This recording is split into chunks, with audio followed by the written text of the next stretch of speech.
almost thought we had Mailer confirmed. We got the Darren confirmation, but I thought we almost got Mailer because they cut so quick to Rhaenyra's two kids from the Helena scene. I was like, oh wait, is Mailer just there now? Is this the teleporting baby? I thought we were gonna get all sorts of madness, but no. Anyways, freaking fucking Lisa Files, unbelievable. Hello, friends. I think I can just actually wind this. Oh yes, I can do a volume fade down. Hi there, guys. What's happening? It's madness. It's the Hightower. It's the Hightower. It's perhaps the best dialogue ever of an episode. Man, Sarah Hess was cooking on that one. The haters can just, they'll be having a tough time with this for sure. And how do I get us back?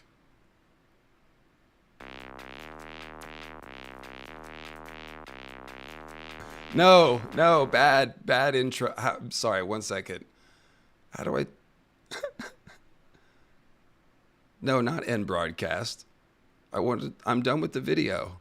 Hi. It's madness. I don't know how to get this damn video off my screen tonight for some reason. Hi, everyone. We'll just float above the Hightower. We'll just float above the Hightower while I work on this. The chat will be with us shortly. I'll just paste it over top. How are you guys doing? That was crazy episode. That was maybe some of the best dialogue, Resifons, blah, blah, blah. Instant reactions, guys. What did you think? Nettles, go first. I loved it. Very introspective, thoughtful. It was what I needed as far as, like, I did want just a slower pace, kind of like a get to know the characters type of episode. That's what I wanted, and that's what I got. So I'm happy.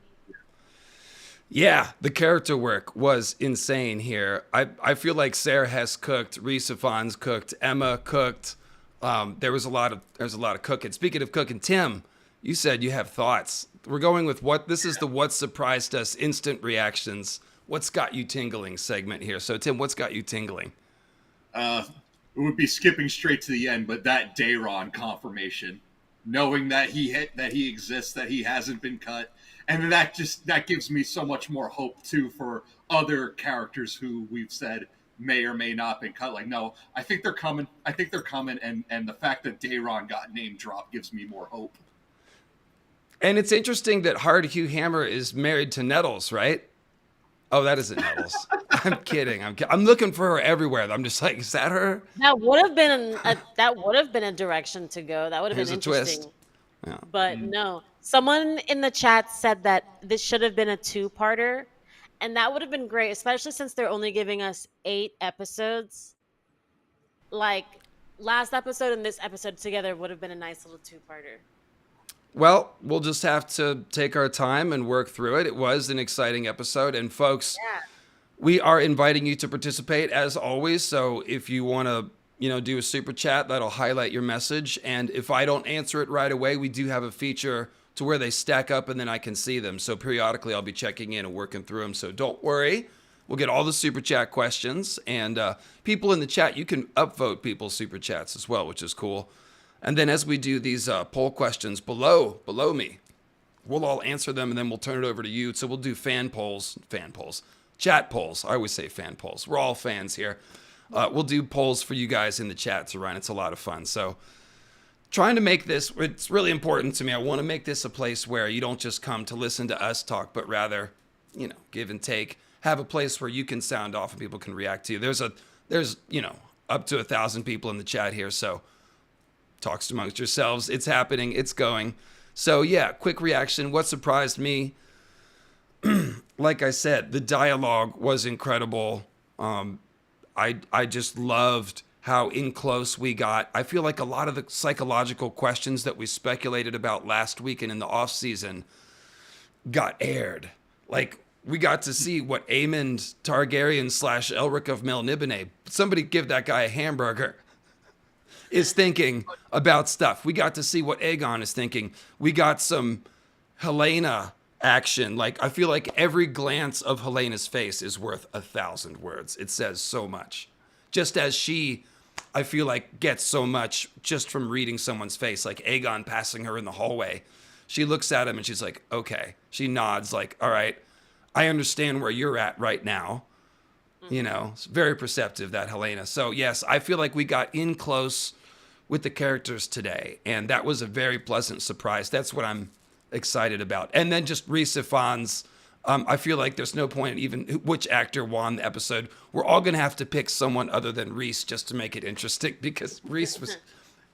Let's just talk about it. I mean, the thing, if you didn't know, Rhys Ifans is a comedic actor. And so they cast this comedic actor to play this straight man. And this is what you get. Like the auto dialogue just dripping. Oh my, I want to go back and clip it all. Sorry, I'll let someone else gush about the performance. Go ahead, Nettles. No, yeah. My favorite Reese acting moment was just that little laugh that when Aegon said, My daddy said he said I could play outside. Like my daddy said, and he goes, did he? Really? Like Did he? So and then he's like, scattered... oh, Kristen Cole, he's doing stuff, and he's just like, Yeah. what the F did you guys do? Like, I don't remember what he said exactly, but just the gradual disgust transformation on his face. Yeah. Forget about it. It's a mix of, it's a mix of both, like, I'm surrounded by idiots, but also that Job from Arrested Development, I have made a terrible mistake. It was like both of those were written on his face in that moment. So no, he was great. For me, what surprised me is Alicent trying to confide in people about her sexual exploits and being shut down. She goes to Helaena. Please, can I confess? Someone, please. She goes to Helaena. She's like, Helaena, when two birds and bees love each other. Helena's like, how about we do the funeral arrangements for my dead son, because I have to pick the clothes that he's wearing. How about I focus on that weirdo? I'm not trying to talk about that with you. What you saw was, no, we're not talking about that. She's like, Dad, I've sinned. Don't want to hear about it. No, Dad, really, I've sinned. No, really. Don't want to hear about it. Go find a septon. Go find a priest. I don't want to hear about it. He was like, also, your mother's dress is ready at the cleaners. And you've been using it a lot lately. Your mother's dress is ready at the cleaners. That sounds like a t-shirt. Oh my God. And then it perfectly led up that building tension of Alicent. She's like touching her neck. She's like, where's my rosary? I need to confess. And then it leads up to the Kristen Cole scene. My scene of the week. I will just spoil that. Kristen and Alicent at the end. Oh my God. You knew that was where that was going right from the beginning. As soon as she started hitting him, you're like, oh, this is. I was like, okay, no one's in danger here. No. No need to call backup. But in all seriousness, and we'll try to add some serious commentary here, but when he was like, what do you take me for? And then she's like, someone in need of absolution. Those lines killed so hard, because first of all, Kristen was the idiot who confessed his affair with Rhaenyra to Alicent all the years back. So when she's all like, you didn't by any chance, blab about this. He said, what do you take me for? Someone who blabs about stuff. Sorry, Nettles, what? No, I would just go agreeing with you. Like, she's like, serious question. Did you blab about this? This has happened before. Like, and then her line, someone in need of absolution. It's like, well, speak for yourself. You are clearly, but both of them, right? And that's what I talked about in the Alicent video. Just like the matched, like, performative righteousness / buried guilt. And you see that Kristen's like, there's no absolution for what I've done. So you can sort of see these two guilty sinners going different ways. Like, Alicent is trying to find that absolution, and Kristen's like, nah, I'm a hardened killer. This is the way we're going now. Yeah. Anyway, great episode. So, real quick super chat. Opinions? So Kristen Cole, yes, the acting by Kristen Cole, Fabian Frankel. I think he's going to be my pick for actor of the week after Reese, because I think he really added a lot to the character this week. His guilt when he was standing in the doorway, looking at them disassembling the cradle, like, even though we hate Kristen, you felt that guilt and shame, like a ton of bricks, just like, oh. Like, that's genuine shame that he was feeling. But then what does he do about it?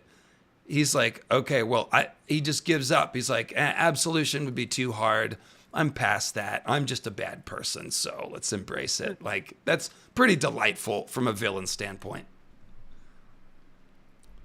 It's peak villainy. Knowing that Daeron is officially in this... Oh, sorry. Little delay here. Just real quick to read the super chat. Like Tim, happy for Daeron. Daeron the Daring, my favorite Targaryen prince, and he's important. Reese he exists and he's important. He could matter. I better go tutor him. Go ahead, Nuttles. As you drink your water. Bad setup. Nope. All I was saying was, Tim, what was his surprise? Well, actually, there were two things. There were a lot of things that surprised me, but there were also two things that I was expecting, and I got them. So I want to go into those. One was that I expected Aegon to question Cole. Like, I expected that after what just happened, I figured, like, there's got to be a moment where King Aegon's going to look at Kristen Cole and be like, why weren't you on duty?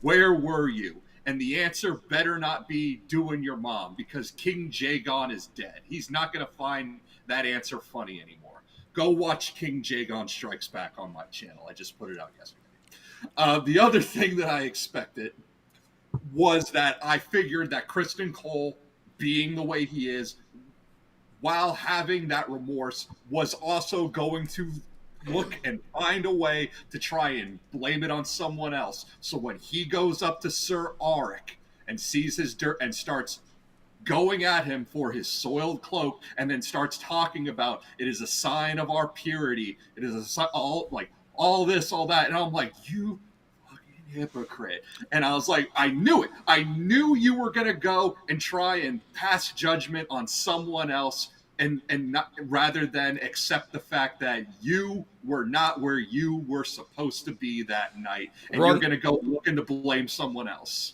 We're on the same page. I don't know if you saw the Allison video I made, but I said the same exact thing. Like, look for Kristen Cole to shift the blame to someone who will be the subject of violence. But instead of direct violence, it was sending him on a suicide mission. A disgraceful suicide. You love Auric, I guess it would be, pointing out to Cole, like, we're sworn to obey, like, honorably in a straightforward fashion, not to do underhanded stuff. And it's like, I think that was a good moment, because, again, Kristen Cole is remembered as one of the most disgraceful Kingsguard ever when we read about him in Feast, or whatever it is, when Jaime's talking about him, so... Yeah, and for chat, a good way to remember it, the way I remember it, I mean, it's not going to matter so much now because they're both dead, but... Auric, Aegon, A and A go together. Auric, Aegon, Aerys, Rhaenyra. Yeah. That's so funny. Mine is Auric Alicent. Yeah, but that works too. But yeah, the triple A. You could remember it as triple A. I love how Otto misses Viserys. Yeah, that was interesting, wasn't it? I love how they're deepening our perspective on relationships from last season with lines of dialogue. Also, Rhaenyra and Daemon really deepened and changed some of the dynamic, not changed, but really helped us understand the dynamic of their past. Like, you can really feel Rhaenyra having grown up and looking back at these moments from her childhood and being like, actually, I see what this is now, don't I? You know, that was really, we'll get to that, but that was incredible. So what surprised us? Girl Nettles, Alicent tries to confess no one wants to hear. Daeron exists, hooray. And I put just getting inside the characters' heads, like I said, getting all this exposition. So, Smallfolk, that's you in the chat. Let me quickly read. What surprised you the most? Aemon visiting his old friend foreshadows a lot. Yes, we can't talk about what that foreshadows because this is a no spoilers stream, by the way, guys. So just remember that. But yeah, we could say something about Aemon and older women. Otto making sense was great. And a little bit, I was surprised that he confronted Aegon so forcefully. I thought maybe he would tiptoe around that. Like, we haven't seen Otto use the cold bucket of water tactic like that. So, no, we're going to do the poll. I'm just asking, I'm sort of peruse. I just want to know what you guys were surprised at. But yeah, go ahead and work out the poll, Maynard. Mr. Maynard James Plum pulling the strings behind the curtain, and there it is. And there it is. Almost like he was already working on it. All right. So, yeah, I'll just pop this out, expand it so we can see it. But there you go, folks. You can vote in the poll. We'll let that run for a few minutes as we continue to talk. The Cargyle brothers scene was pretty good, huh? That was almost straight out of Fire and Blood. Except for the seppuku at the end, but other than that, it was pretty much straight out of the book. I thought that was very dramatic. Nettles, is that a good or a bad head shaking? It's bad. Oh, Cole, your first mission as hand is to waste 2 good Kingsguard. Good job, Cole. oh, it wasn't smart. Yeah, it wasn't smart. Yeah. What's going on? And then them actually doing it halfway through, I was like, wait, would I actually do this? Would I actually kill my twin over some stupid ass vows? And that's here. It's our favorite question that Jamie asks us when you have to choose and choose and choose. But I was like, dang, no. After the first stab, it would have shook me, and I've been like, oh, okay, nah. I can't kill you. Like, you're more important. I'll go on your side, or like, I don't know. It was too much. I didn't like it. I felt like it was a waste. I'm a Gemini. I love twins. I don't want to see twins go. Well, so you're commenting on the strategic decision making inside the episode. Then I was trying to say I like the scene as far as it made me feel stuff. I felt like it was dramatic. I felt like they built it up well, all the way going back to last season with the brothers, and yeah, you really felt bad. Even though we like Eric better because he seems the more principled one, Arik, who is the green, the one who went to Dragonstone to carry out the assassination, you felt bad for him getting railroaded by Kristen like that. And you felt like he really did have no choice. He's hoping not to run into his brother, but he kind of knows this is a suicide mission. And there's this little like fig leaf of, oh, you could win glory, you could end the war, but like mostly it's pretty depressing. But he was going for it. He didn't give up trying to get Rhaenyra. No, yeah, once he's there, yeah, I mean that's the only path to redemption once he's committed to the mission. I feel like, because at least if he carries it out, he'll be remembered as having ended the war. But instead, it was just tragic. Yeah, he was fighting for his brother, still going for Rhaenyra. I was like, dang. I was like, yeah. Good soldier, at least. So we've got a close poll here in the chat, 36 to 33. Daeron exists. Everyone is very happy to see Daeron. No one quite believed it. Otto realizing he stirred the pot a little too much was satisfying to see. Yeah, for sure. For sure. Like, levels of disgust on his face. Some of it was, no doubt, internal. Let me grab a couple super chats while we let the poll continue to run. I saw a good one here. Daemon's assassin. Let's see. Assassination. It may have had an overall positive outcome because it did put a lot of stress and turmoil on the Greens, and that was evident from this episode. Greens felt the pressure. So we talked about that last week, how like part of the idea was sending such low-skilled assassins, not faceless men, but just a couple of guys, okay, of low moral value, is that it might go wrong. It might go sideways. And it did. Of course it did. And Daemon's like, I can't be responsible for a mistake. Of course you are. You're the one who chose the men for the mission and sent them on the mission. Like, of course you're responsible. So, yeah, it did. We pointed this out, that, like, even if it goes wrong, from a very dark strategy point of view, like, you're causing chaos and you're going to cause them to be paranoid. And that definitely did happen. But Rhaenyra's also right that, like, you see Otto and Rhaenyra are the people who are conscious of the reputation. They're like, if we do the war crimes, people think about us as bad people. Like, this is what I've been saying the whole time. It's like, it's not necessarily even a morality thing. It's a strategy thing. It's a consent of the governed thing. Just because you have power doesn't mean you can do whatever you want. You're going to stir up enmity against you. And we saw that with Daemon and Aegon not thinking that through, not thinking about those consequences. Whereas Otto is like, what have you done? We just had a PR win, and now you've spun it the other way. I loved how they did that whole thing there. So, yeah. We got a bunch of super chats coming, and people saw us reading them, and they piped in. So Otto, okay, we read that one.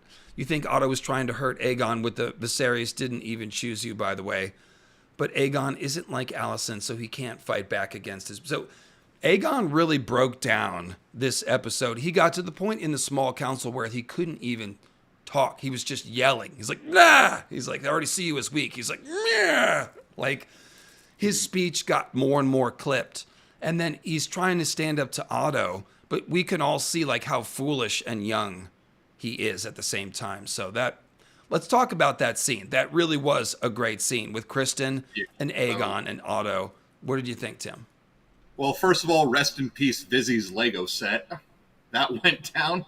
That's the first victim of Aegon's wrath is the ANOGRION. But yeah, his when he comes bursting in, and it's like this is like a guy who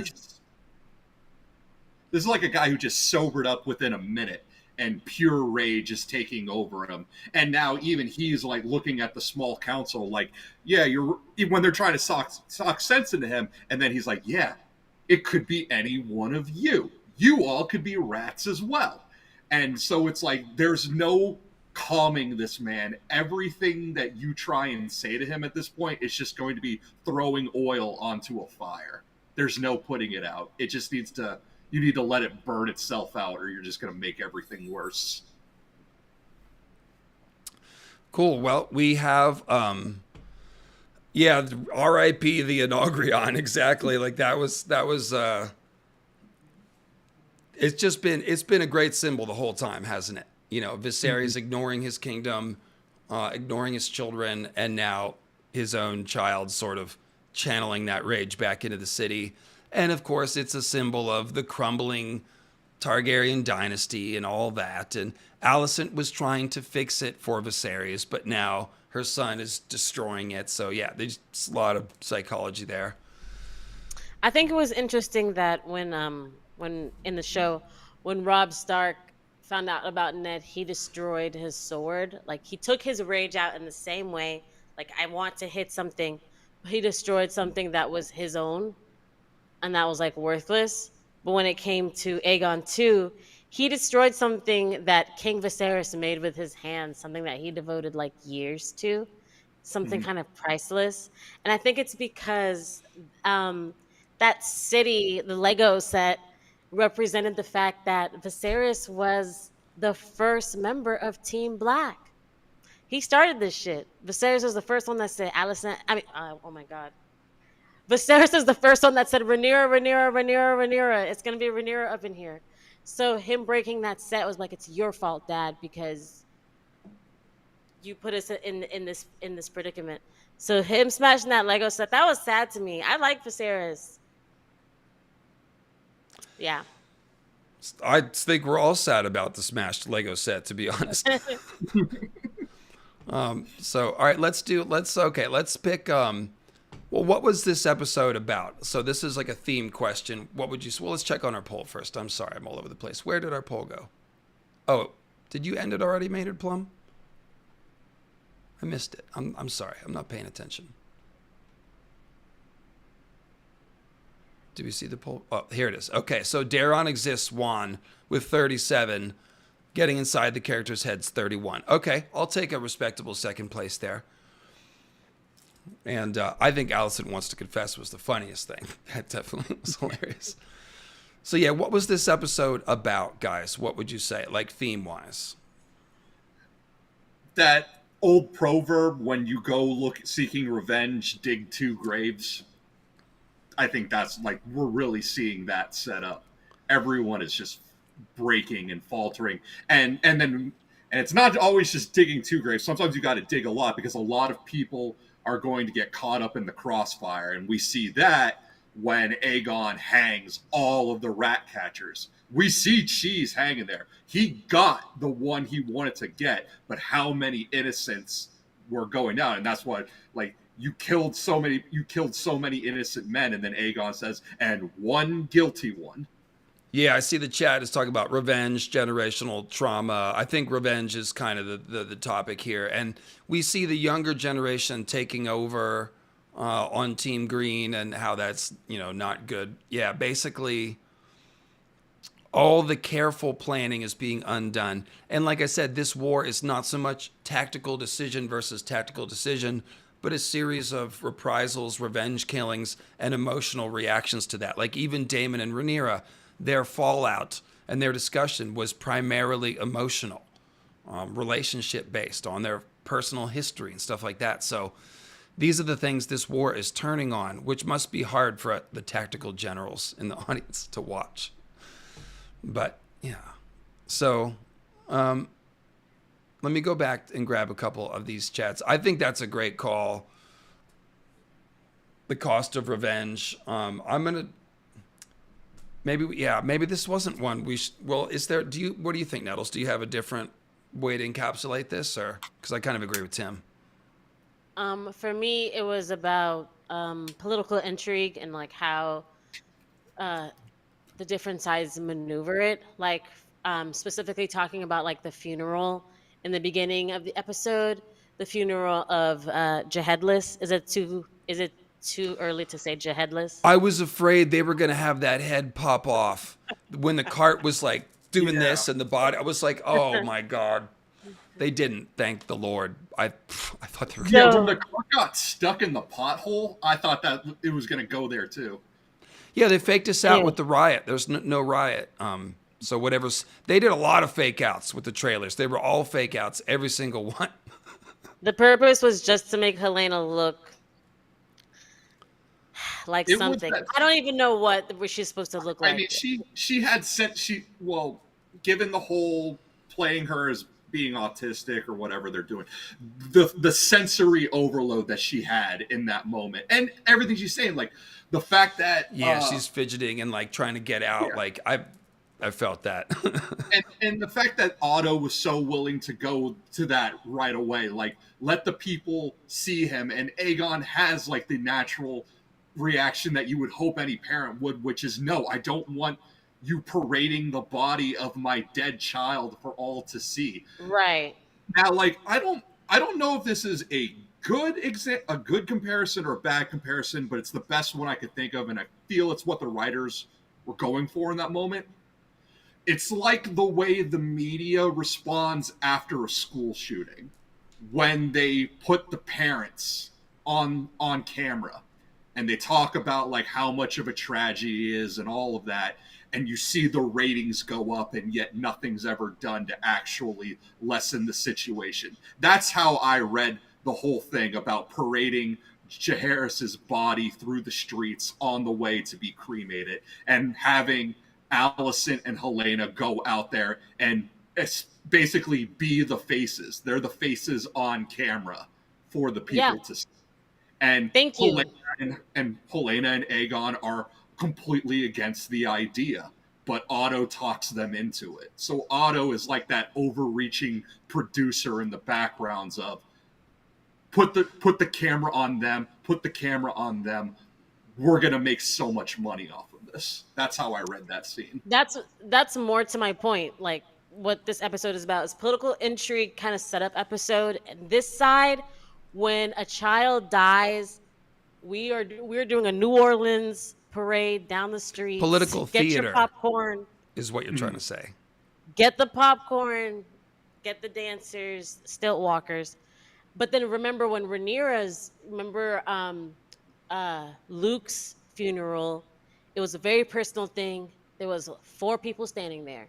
And it's the 4 people that knew him, that mourned him in a way that hit harder than this. Sorry. Were you sad, or were you wondering if Jehedless was going to fall? Like, what was the prevailing emotion when?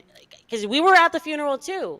Well, here's what struck me, Nettles, about the whole thing is that neither side truly has time to grieve. They got their funeral in, but as soon as like Daemon's like, "Come on, we've got a war to fight," and he's right, they do.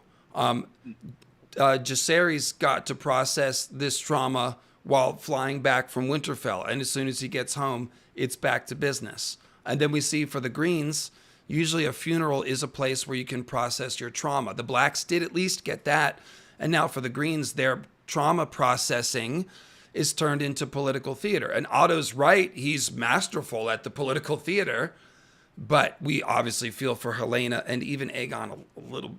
I don't know. We feel for Aegon. Dare I compare them to the Kardashians? I don't know. I don't know anything about them. As far as like a family that would use anything and spin it in a way that would make them money or make them, which translates to making them favorable to the public.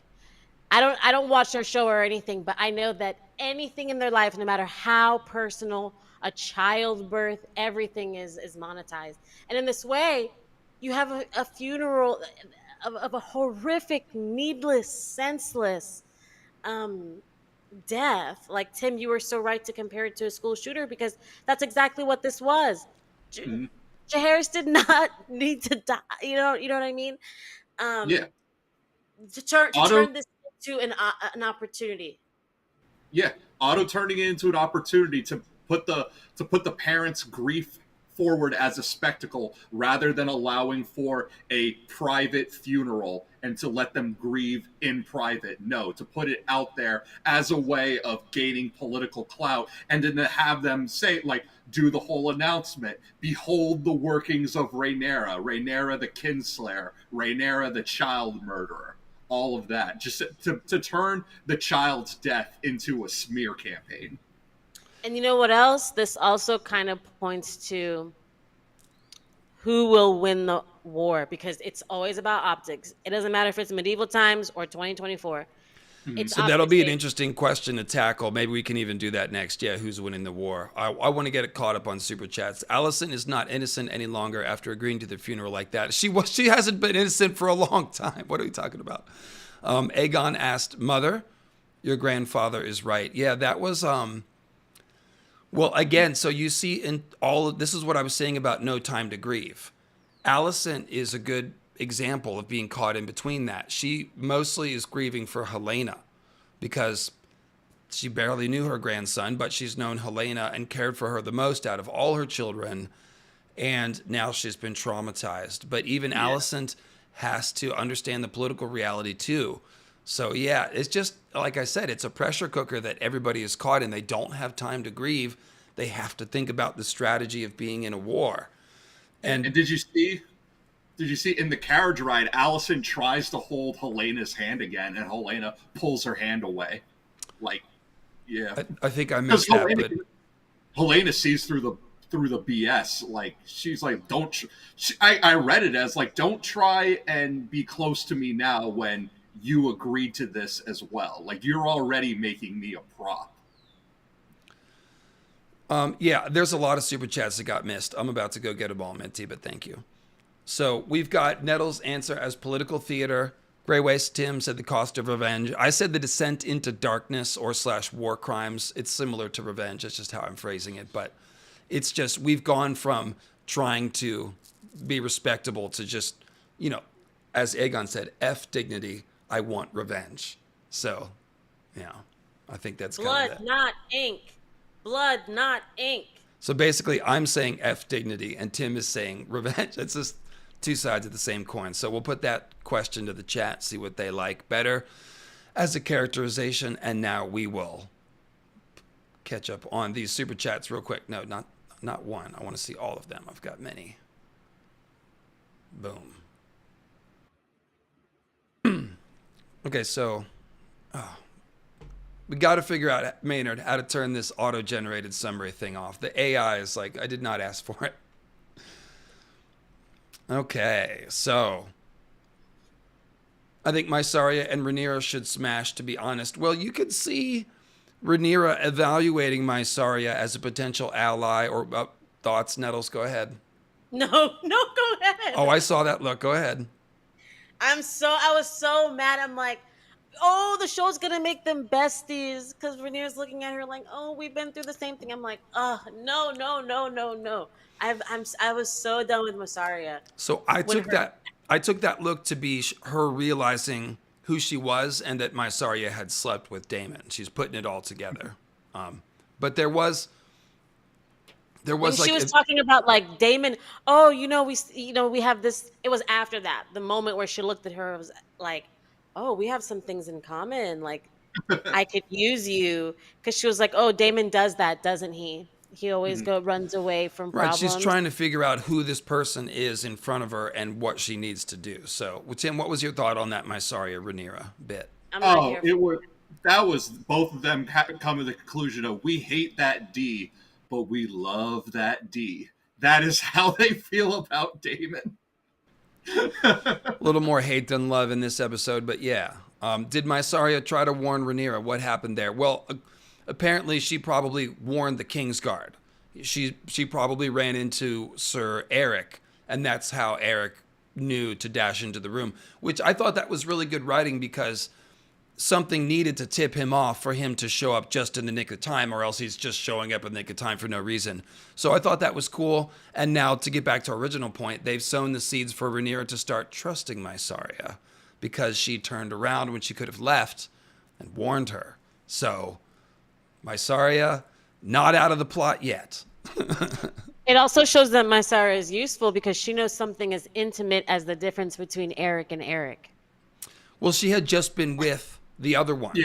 So that's how But she. still, But yes, a Eric's regular. just You think someone else would have? no, he picked up had a on that? helmet on. It very easily could have been missed. She's sharp, no doubt. I mean, that she's an informant and a spider, so of course that's the kind of thing that she should catch. At least Aemon felt sorry for Luke, but Daemon had no remorse. So I liked the Aemon character work, although again, somebody give that guy a hamburger. I'm skinny, by the way. Look, it's not. Please don't. I'm not trying to body shame. I actually thought it was cool because Targaryens are supposed to look sort of like emaciated vampires and whatnot. So definitely got some of those vibes. Very ethereal looking anyway. So major Elric of Melnibone vibes there. But so the character work with Aemond, I thought he would confess to someone. Remember, we were talking about this. He'd probably act hard like he meant to kill Luke, but somewhere he would confess. And so here we saw it. What did you think, Tim, first? Yeah, okay, so someone in chat also pointed out, like, first of all, Aemon seems to be with an older woman who sort of resembles his mother. So a lot of Freudian stuff to unpack there, and much more Freudian stuff to unpack later down the road. But then when he confesses that, he says, like, but then he also says, I'm kind of honored that Daemon sees me as a threat to try and send assassins to take me out in my bed. He's scared of me. But at the same time, it's like, Daemon did it because Rhaenyra said that she wanted you dead. So does he see you as a threat, or was he just happy that Rhaenyra gave him something to work with? And it's like, a little of column A, a little of column B. You definitely are a threat, but even more of a threat is Vhagar. That's really what it comes down to is Vhagar. Nuddles, your thoughts? I don't know. This was actually one of my points that I wrote down that I wanted to talk about is kind of just go into the psychology of men who are attracted to older women. I've Oh seen boy. this All a right, lot. let's buckle up. Don't get me demonetized. Say whatever you want. Yeah, I don't know. This is more of just kind of like me just listening to you guys. What do I know about this?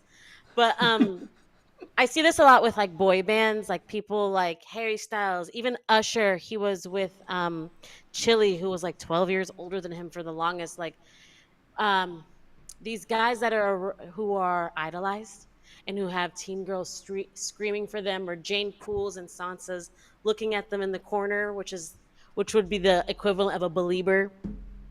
That they have a disdain for women their own age, almost kind of like, oh, been there, done that.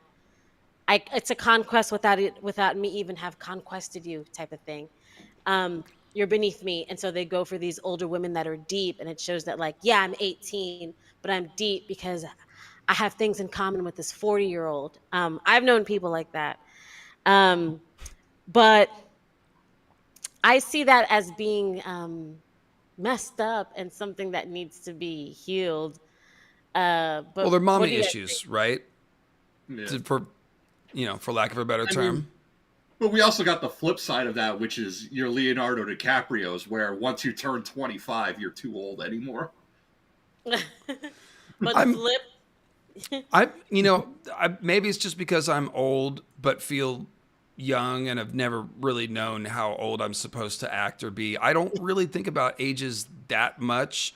Like I just Hmm. saw really Aemond finding a safe, comfortable shoulder to talk to. This is obviously the same sex worker who Aemond lost his virginity to.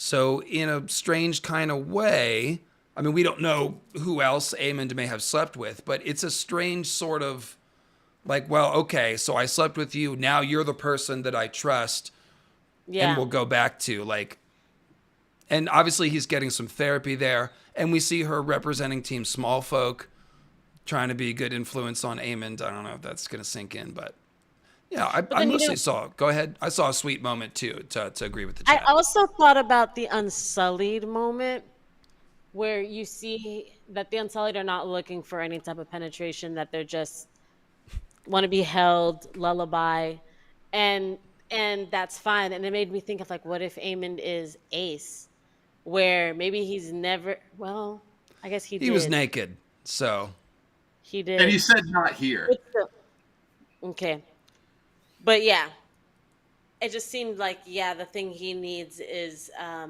hug. And Allison has not hugged these people. Dang. Like, once again, like, even like my husband, like, who's not a book reader, he was like, let me guess, Allison's not going to console her son. And then she walks out of the room. He goes, yep. And he knows like nothing. And he could already see that like something's wrong with Allison as far as her mothering, where it's like, here's a person crying. I have gone to strangers in the street, like, who've been crying on like park benches or bus stops, and I've sat next to them and put my hand on their shoulder and been like, I'll leave if you need me to, but are you okay? Can I? A Yeah. stranger, let alone my son. And Allison does not have that urge to put a hand on the shoulder. So that's something to unpack. I read it as like there's a giant rift between them and like she doesn't even feel like she can't. I thought she was going to comfort him and it would be a moment for them, but there's too much of a gap already. There's too much of a gulf. So we see both Otto and Alicent kind of throwing their hands up about Aegon. And Alicent, we know, is trying to wait him out. Like, oh, he's going through some things. He'll come around. Give him a hug. Maybe that would help. I don't know, but maybe it's too late for that. I thought not Nettle. I'm sorry. I was reading the chat and talking. I thought Helena would blab to Aegon or somebody about Kristen Cole, but that did not happen. So it's still, this was better. Having her like try to confess it and not be able to. That was definitely better. So let's check on this poll here. Cost of Revenge is definitely winning, and I think we kind of all agreed. Like even the political theater is just another angle on what we're talking about. So I don't know if Yeah. that's the best disagreement poll question, but together we drilled in on what is the theme of the episode, and that's the point. So thank you for the 478 votes, and we've got 1333 watching at the moment. 333. All right, I'll take it. So let me go back to these super chats because there's a bunch. And these are getting us into some of the best scenes. So this is working for me. Let me scroll back, though, and get where we were. The scene where Rhaenyra and Daemon argue and the scene where Otto and Aegon argue were absolutely amazing. It was literally on Shakespearean levels. I definitely felt like they were conjuring the Shakespeare vibes. Tim, I see you nodding. You agree with that? Yeah, that moment when Daemon sends that cup hurling across the room, and then he has to tell Rhaenyra, like, oh, do you think Viserys chose you for your honor? He chose you to put me in my place. And it's really, coming to terms with, like, is he ever, when she's asking, like, are you ever going to accept me as your queen and as your ruler? And it's like this unanswered question of, what does Daemon really want? Now, I don't think he actually wants the throne. I think Gray Area said it best in her last Daemon video. If Daemon wanted the throne, he would have taken the throne. I think he's more about Targaryen supremacy. But he definitely hates being boxed in. And that is the thing. Like this, he is a dog who wants off his leash. He is looking at this war like, give me direction and give me something I can work with. Rage and anger are things that I can work with. I think, and I relate to this, to be honest, to be fully transparent, I think he wants his opinion to be respected and listened to more than anything else. Like, there's an ego attached to his own judgment. He thinks he has the best judgment, and when people don't listen to him, he gets really frustrated. In my more selfish, myopic moments, I can act that way. So I relate to that. And he just gets impatient, and he can't deal with any sort of constraining to his will, which I work for myself. I live at home. I haven't worked for anyone in a long time. So again, I relate to that. I don't do well with structure. I also don't murder children, so that, everyone's got their lines, what they'll do when they're frustrated. But whatever. Yeah. So I think we read Daemon pretty well. It's not that he wants to be king, but he wants everyone to sort of listen to him like the smartest guy in the room. And when he doesn't get treated that way, he throws a fit. Yeah. So we will come back to the Daemon Rhaenyra scene. There was some heavy work there. I want to break that one down for sure. So good job, Warham Salt Smoke. O'Reilly says there's no war that isn't personal to someone somewhere. I saw that one earlier when we were talking about dipping into the cycles of revenge killings. Yeah, it's just even more so because it's a family civil war. Not even a North-South civil war, but like a family member civil war. So, like, go ahead. No, I was just saying a dance. Civil War.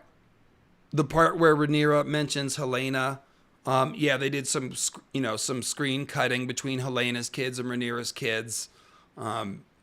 It speaks for itself. Obviously, some people want to commit war crimes and some people don't.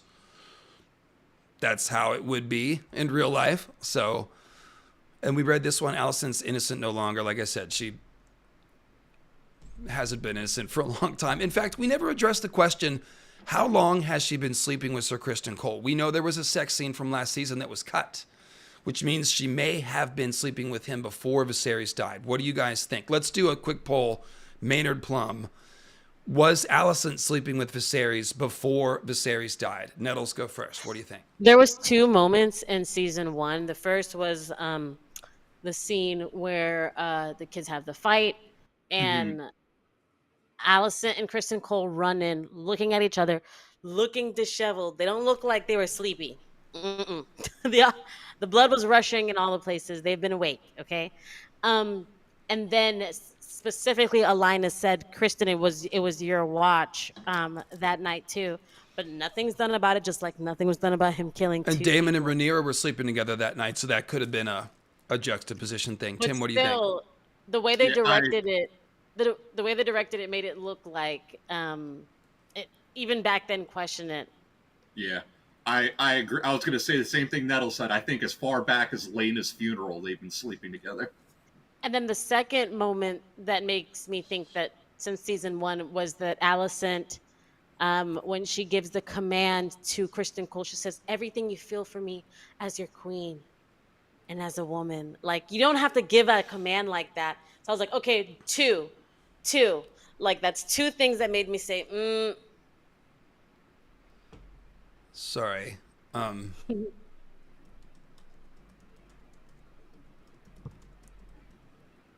This where Like there have been some theories out there, and just things saying that if we ever get Daeron, that maybe maybe they might try and play an angle where Daeron is actually Criston Cole's. But the problem with that is the whole Daeron has a dragon, so I don't see that one. I don't see it going that far, but I do see them having held this affair going on for years. it could explain why he's sent away, the black sheep of the family. Yeah, but it Living in doesn't the explain. suburbs. But that would mean no Targaryen. If he's Cole and Hightower, then how's he going to get a dragon? The same way Nettle's got a dragon, sheer will. I don't know. Or other Yeah, people might no, have I agree with dragons. Tim. It has Daeron's to be not out there Viserys. using sheep and blood magic Yeah. and whatever Nettles is doing. So Yeah.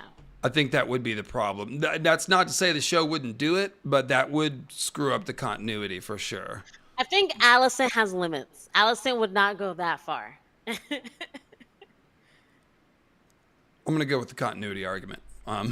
But we got 76 in favor of before. Yeah, I really think you're right to pick up on, and I was thinking about this too. When you go back through season 1, there's a couple of scenes where the subtext looks really heavy now that we know there was a thing. So yeah, and that goes to about how we know that Aemon definitely is not Ace, because going back into season 1, the hunt for Aegon, when they're looking for him at the brothel, and that madam, the same one that he's with, looks at Aemon, and is like, wow, you've grown. You're not that little boy anymore. So he's been seeing that particular sex worker for a while now. Good Yeah. for Aemon. Let the poison out. Good. kind of like when Jaime says, like, to Catelyn, in my own way, I've been more faithful than Ned. You know, it's like a strange kind of monogamy. And obviously the Jaime Cersei vibes with Kristen and Alicent were very heavy this episode, especially the violence turning into lovemaking. Like, that's straight out of the Jaime Cersei book. Wasn't it?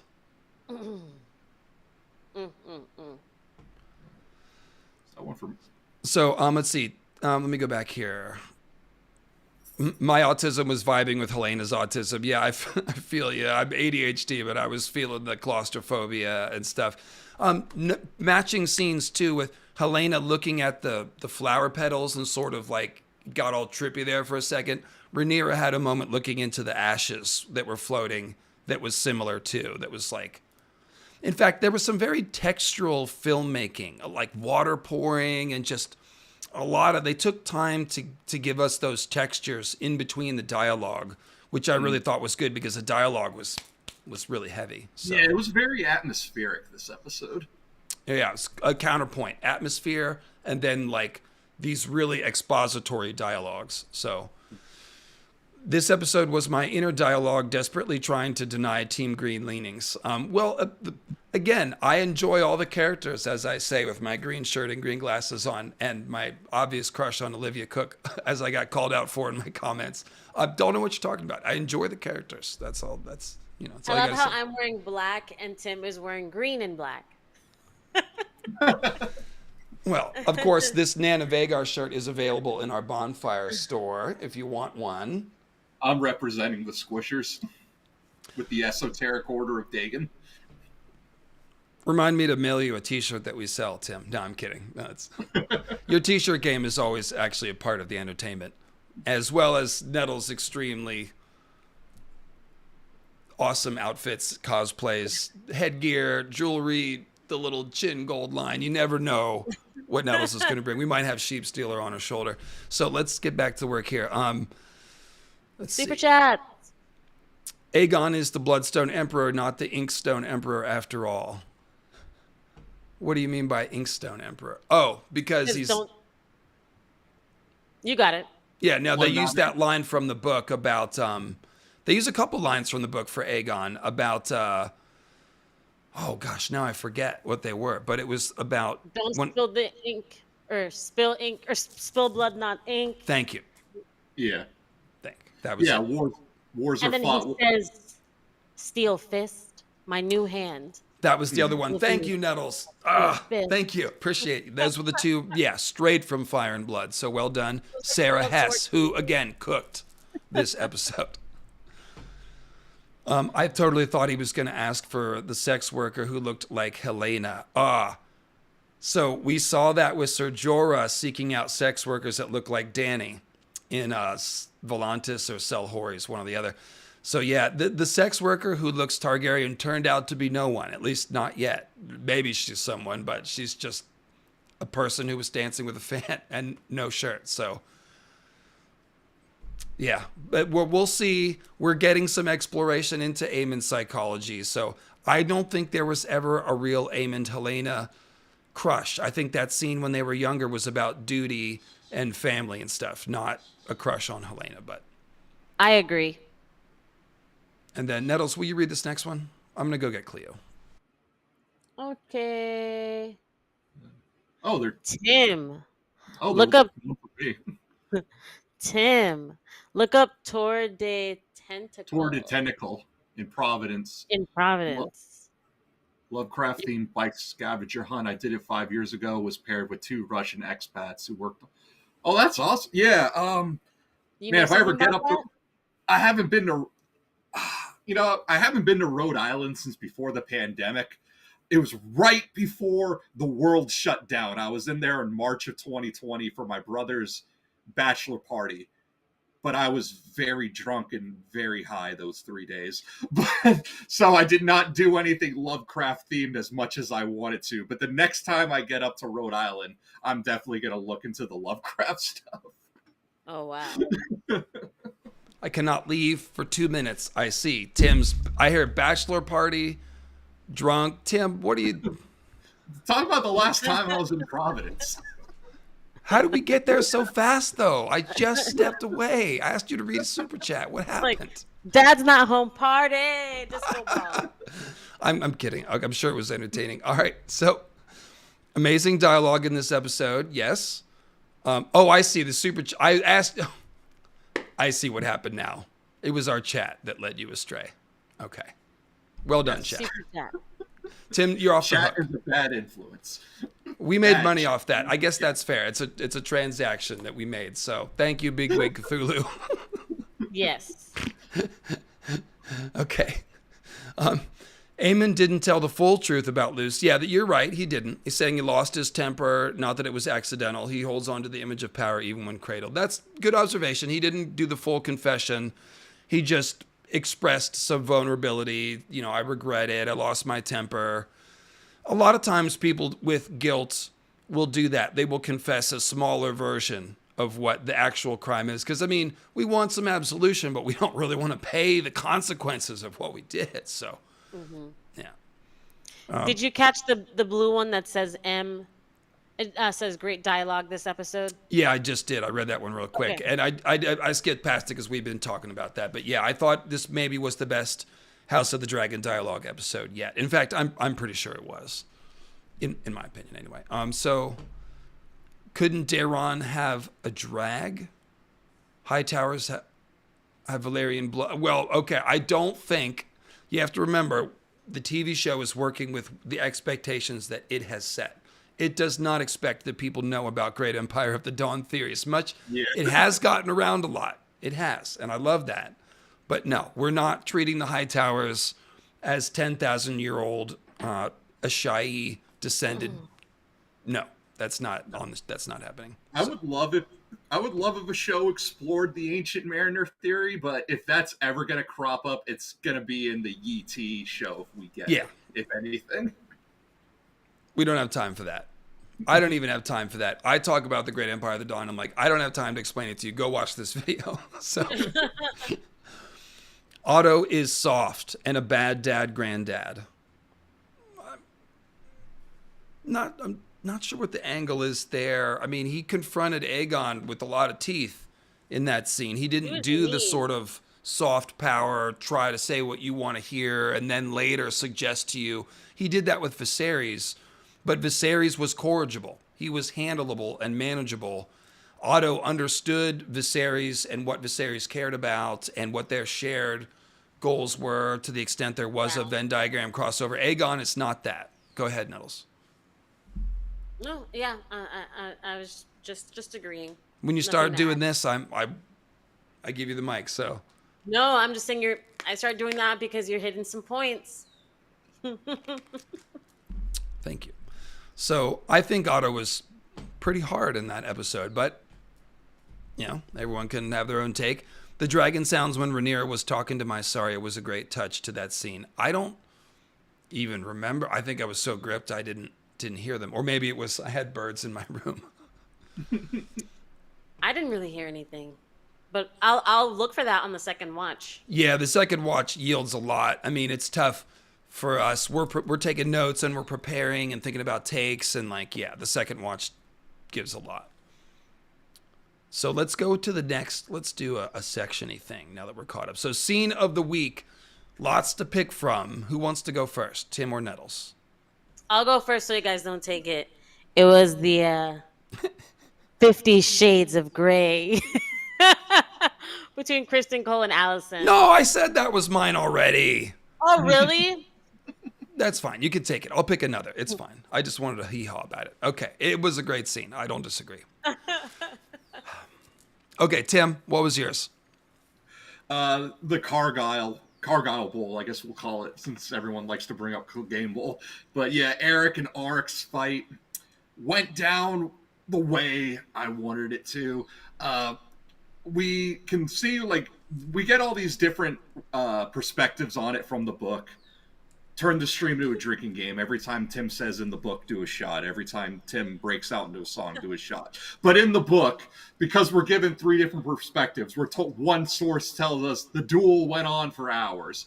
I knew we weren't going to get that. It's TV. We got to cut for time. There's others that say it. There's another source that says it lasted barely any seconds, and it was over in seconds, and it was like just completely hate-fueled. No, we got a good couple of minutes, and it wasn't hate-fueled. There was the proclamations of love, and then the seppuku. Is that how you pronounce it? Like at the end, yeah. So because people were I saw chat was asking who won the fight, and it was Eric. Eric killed Auric, so the Black Kingsguard defeated the Green. You mean technically. Eric with an E? Yeah, Eric won. with an E. Eric with an E. Rhaenyra's Kingsguard won the duel. It's kind of, if you pay attention to the twins, it's easier to see. Eric has more of a rounder face, baby face, whereas Auric has the sharper features. Like you can really see his cheekbones and stuff. But yeah, so Eric won, but I think what we could glean from it is, even though he won, the idea of he probably could not live with himself as a kinslayer after that moment, and that is why he does what he does at the end. I was going to ask why exactly he felt dishonored to that point. Do you think it was the fact that he had killed his brother? Yeah, no one is more loathed than the kinslayer. Not Tim analyzing bone structure. This is what you come here for. So this made me think of the Tower of Joy, because one of the theories, if it was something more complicated than just Ned and how, Ned killing the other, Howard Reed blow darting Arthur Dane or whatever, maybe they stopped and talked it out. I pointed out that Gerald Hightower has different motivations. He's coming from Ares, whereas Oswell and Arthur are Rhaegar's friends. Part of that story ends potentially with Arthur Dane committing honorable suicide, because he can't switch sides. He's got to die with his king. However, he's honoring Rhaegar's will to let Ned get, baby John or whatever. So there could be something like that. The fact that we just saw a Kingsguard suicide made me go, But it's probably just something they did for dramatic effect. We'll see. So my pick, you guys have left me the best scene, actually, which would be Otto, Aegon, and Kristen, the one on our thumbnail, where Otto gets dismissed and he's dressing down Aegon and Kristen and reacting and giving all that dialogue. Yeah, it's the Otto, Aegon, Kristen scene for me. And I think that'll be a good one for the chat to pick from. Two bodies and one soul. Yeah, they said that was... Eric said it when he was talking to Cole. He couldn't live with himself after. You're right. That was it. I don't have a twin, so I guess I didn't think about that deeply enough.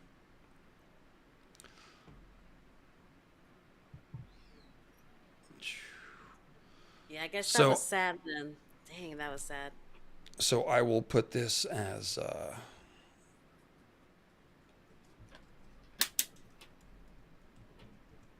or this is Otto's dismissal. That's what it was.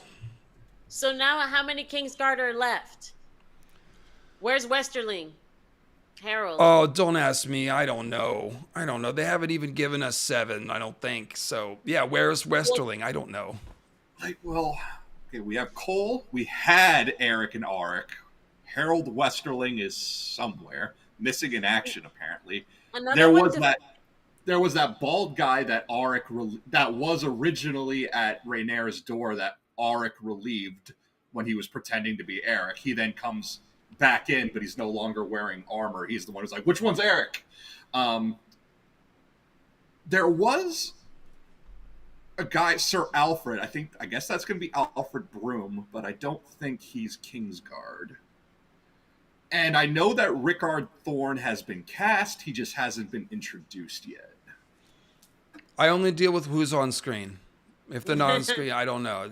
They're not here. I'm not sure. Where's Mailer? I don't know. We'll deal with him when he shows up next season and teleports into Helena's womb magically. Because I don't see a lot of Aegon and Helena sleeping together, but somehow they had kids, so let's not think about that, actually. Okay, so here's our poll. I'm sorry, but it goes to dark places. So, scene of the week, we've got 50 Shades of Green, the Cargill Bowl, and Otto's dismissal. All great scenes. So, take your pick. Oh, I'm winning. I never win these, actually. You guys win all of them, I think. It is your week. It's your time to shine.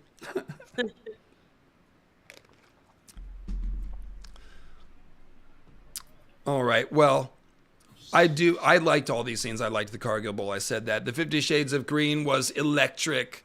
I clapped in my room by myself. Like, I stood up and clapped. I was like, it is so wonderfully villainous. Like I said, there are still reasons to sympathize with Alicent, but that scene, she was embracing something dark in that scene. Both the letting out the tension into the violence and then sleeping with, because what she wanted to say was, how dare you show up here and think that we're going to continue this affair. Oh, yeah, I kind of want to.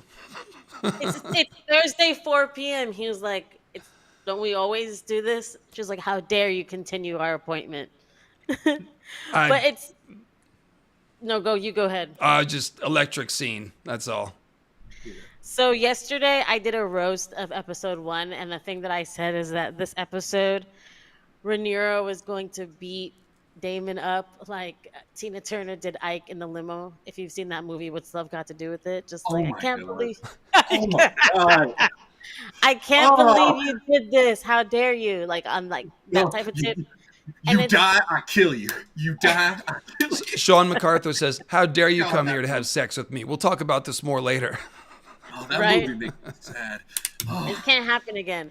So, no, but what surprised me is that instead of it being Rhaenyra and Daemon that had this domestic violence, I guess, it was Alicent and Cole. So that was a surprise. Well, it just shows you it's not like they're singling out Daemon and Rhaenyra as this uniquely, occasionally abusive. Like, there's lots of abusive relationships. There's probably more behind closed doors. Like we said, I haven't seen what Aegon and Helena's dynamic is like behind closed doors. We probably don't want to. Maybe so he's nice to her. He's probably nice to her. He's kind of gentle to her. He's like sarcastic, but I don't want to say anything in defense of Aegon. I don't want to get that twisted. I thought of this line from when it came to Aegon. I thought of a line that was out of BoJack Horseman. It's like, well, she's the one with substance abuse problems and daddy issues, and Aegon's just like, I have substance abuse problems and daddy issues. Like, everyone is a mess right now. And then the other scene that we could have put it in here to vote was the Daemon and Rhaenyra scene. We should probably go to that next and give it some respect. That was another great scene too. So the people voting for other are probably thinking about that one. That's the one I see people mentioning the most. But Otto's dismissal, Rhys just killed it. He did. I mean, what can you say? That was... I even heard that his performance was going to be special. And so I was like, okay, let's see what you got. Ridiculous. So, yeah. Good.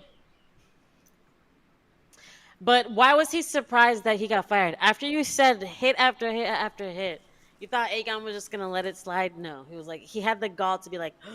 Really, I'm fired. It's like, yeah, you basically said that he's nothing. Well, so they're competing for alphaness in the room. Like, Otto is trying to alpha him. He's trying to put him in his place, make him feel like a child, show him that he can talk to him however he wants. Cole's like, watch how you speak to the king. And he's like,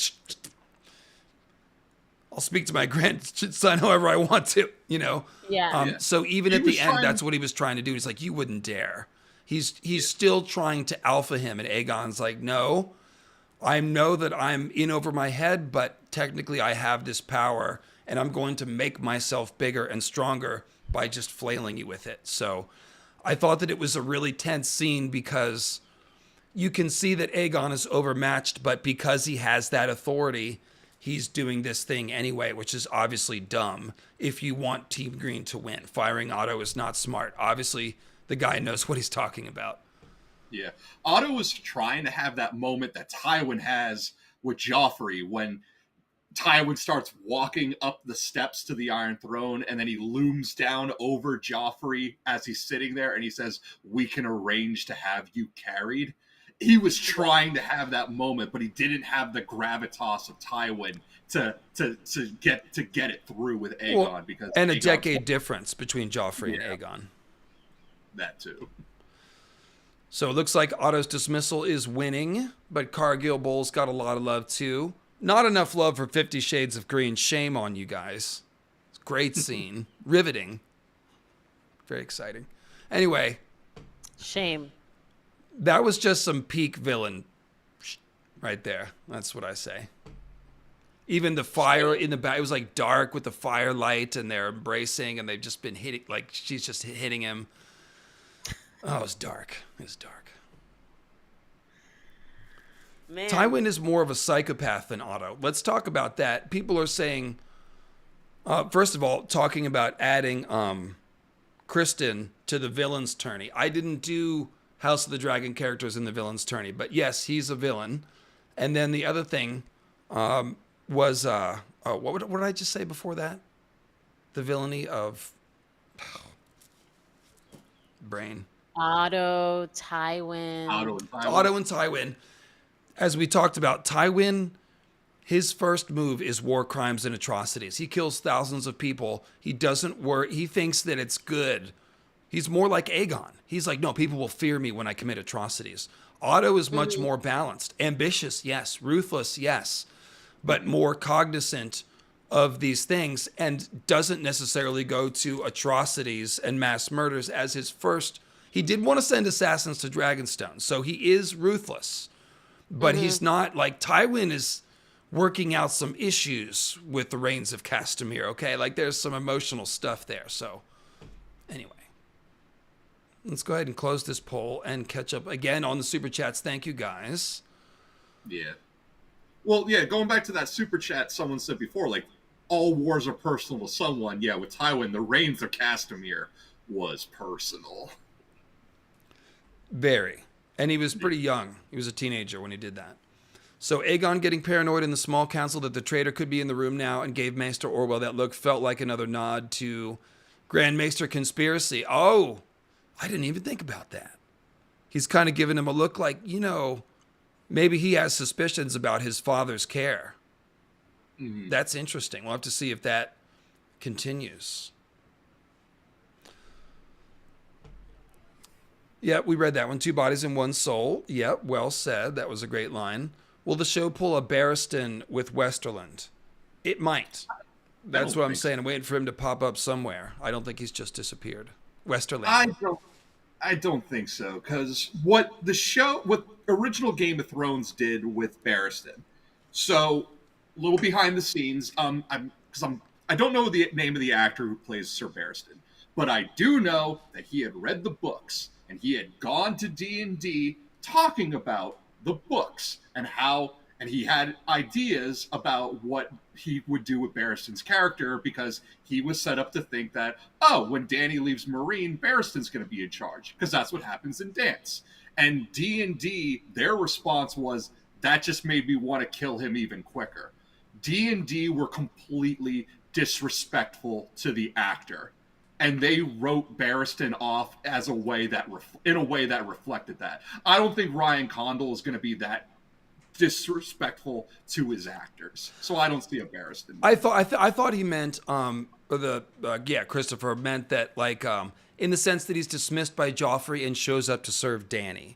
So having been dismissed by the Greens, will he show up on Dragonstone to serve Rhaenyra? That. To be honest, I even forget what happens in Fire and Blood, but that does make sense, like it could happen. So we'll have to see. I don't know if anyone's checked IMDb to see what episodes the actor's in. I don't crawl that deep into it. I love how Bela and Jace didn't beat around the bush about his paternity. Yeah, that was a great scene. It was short, and they didn't give them the Shakespearean dialogue. They're teenagers, so they gave them a little bit simpler dialogue, but it was poignant. Bela asking Jace about his two dads, asking about Rhaenyra, her uncle, as well as Harwin Strong, and, saying he was gentle but fierce. Like, that was the perfect encapsulation about Harwin. And we didn't get to see much Harwin action, so it was really touching to see Jace remember him. I miss Luke. These were great moments for sure. I really liked that scene. And also Bela, crossbow, just like practicing, ready to kill. So, good stuff.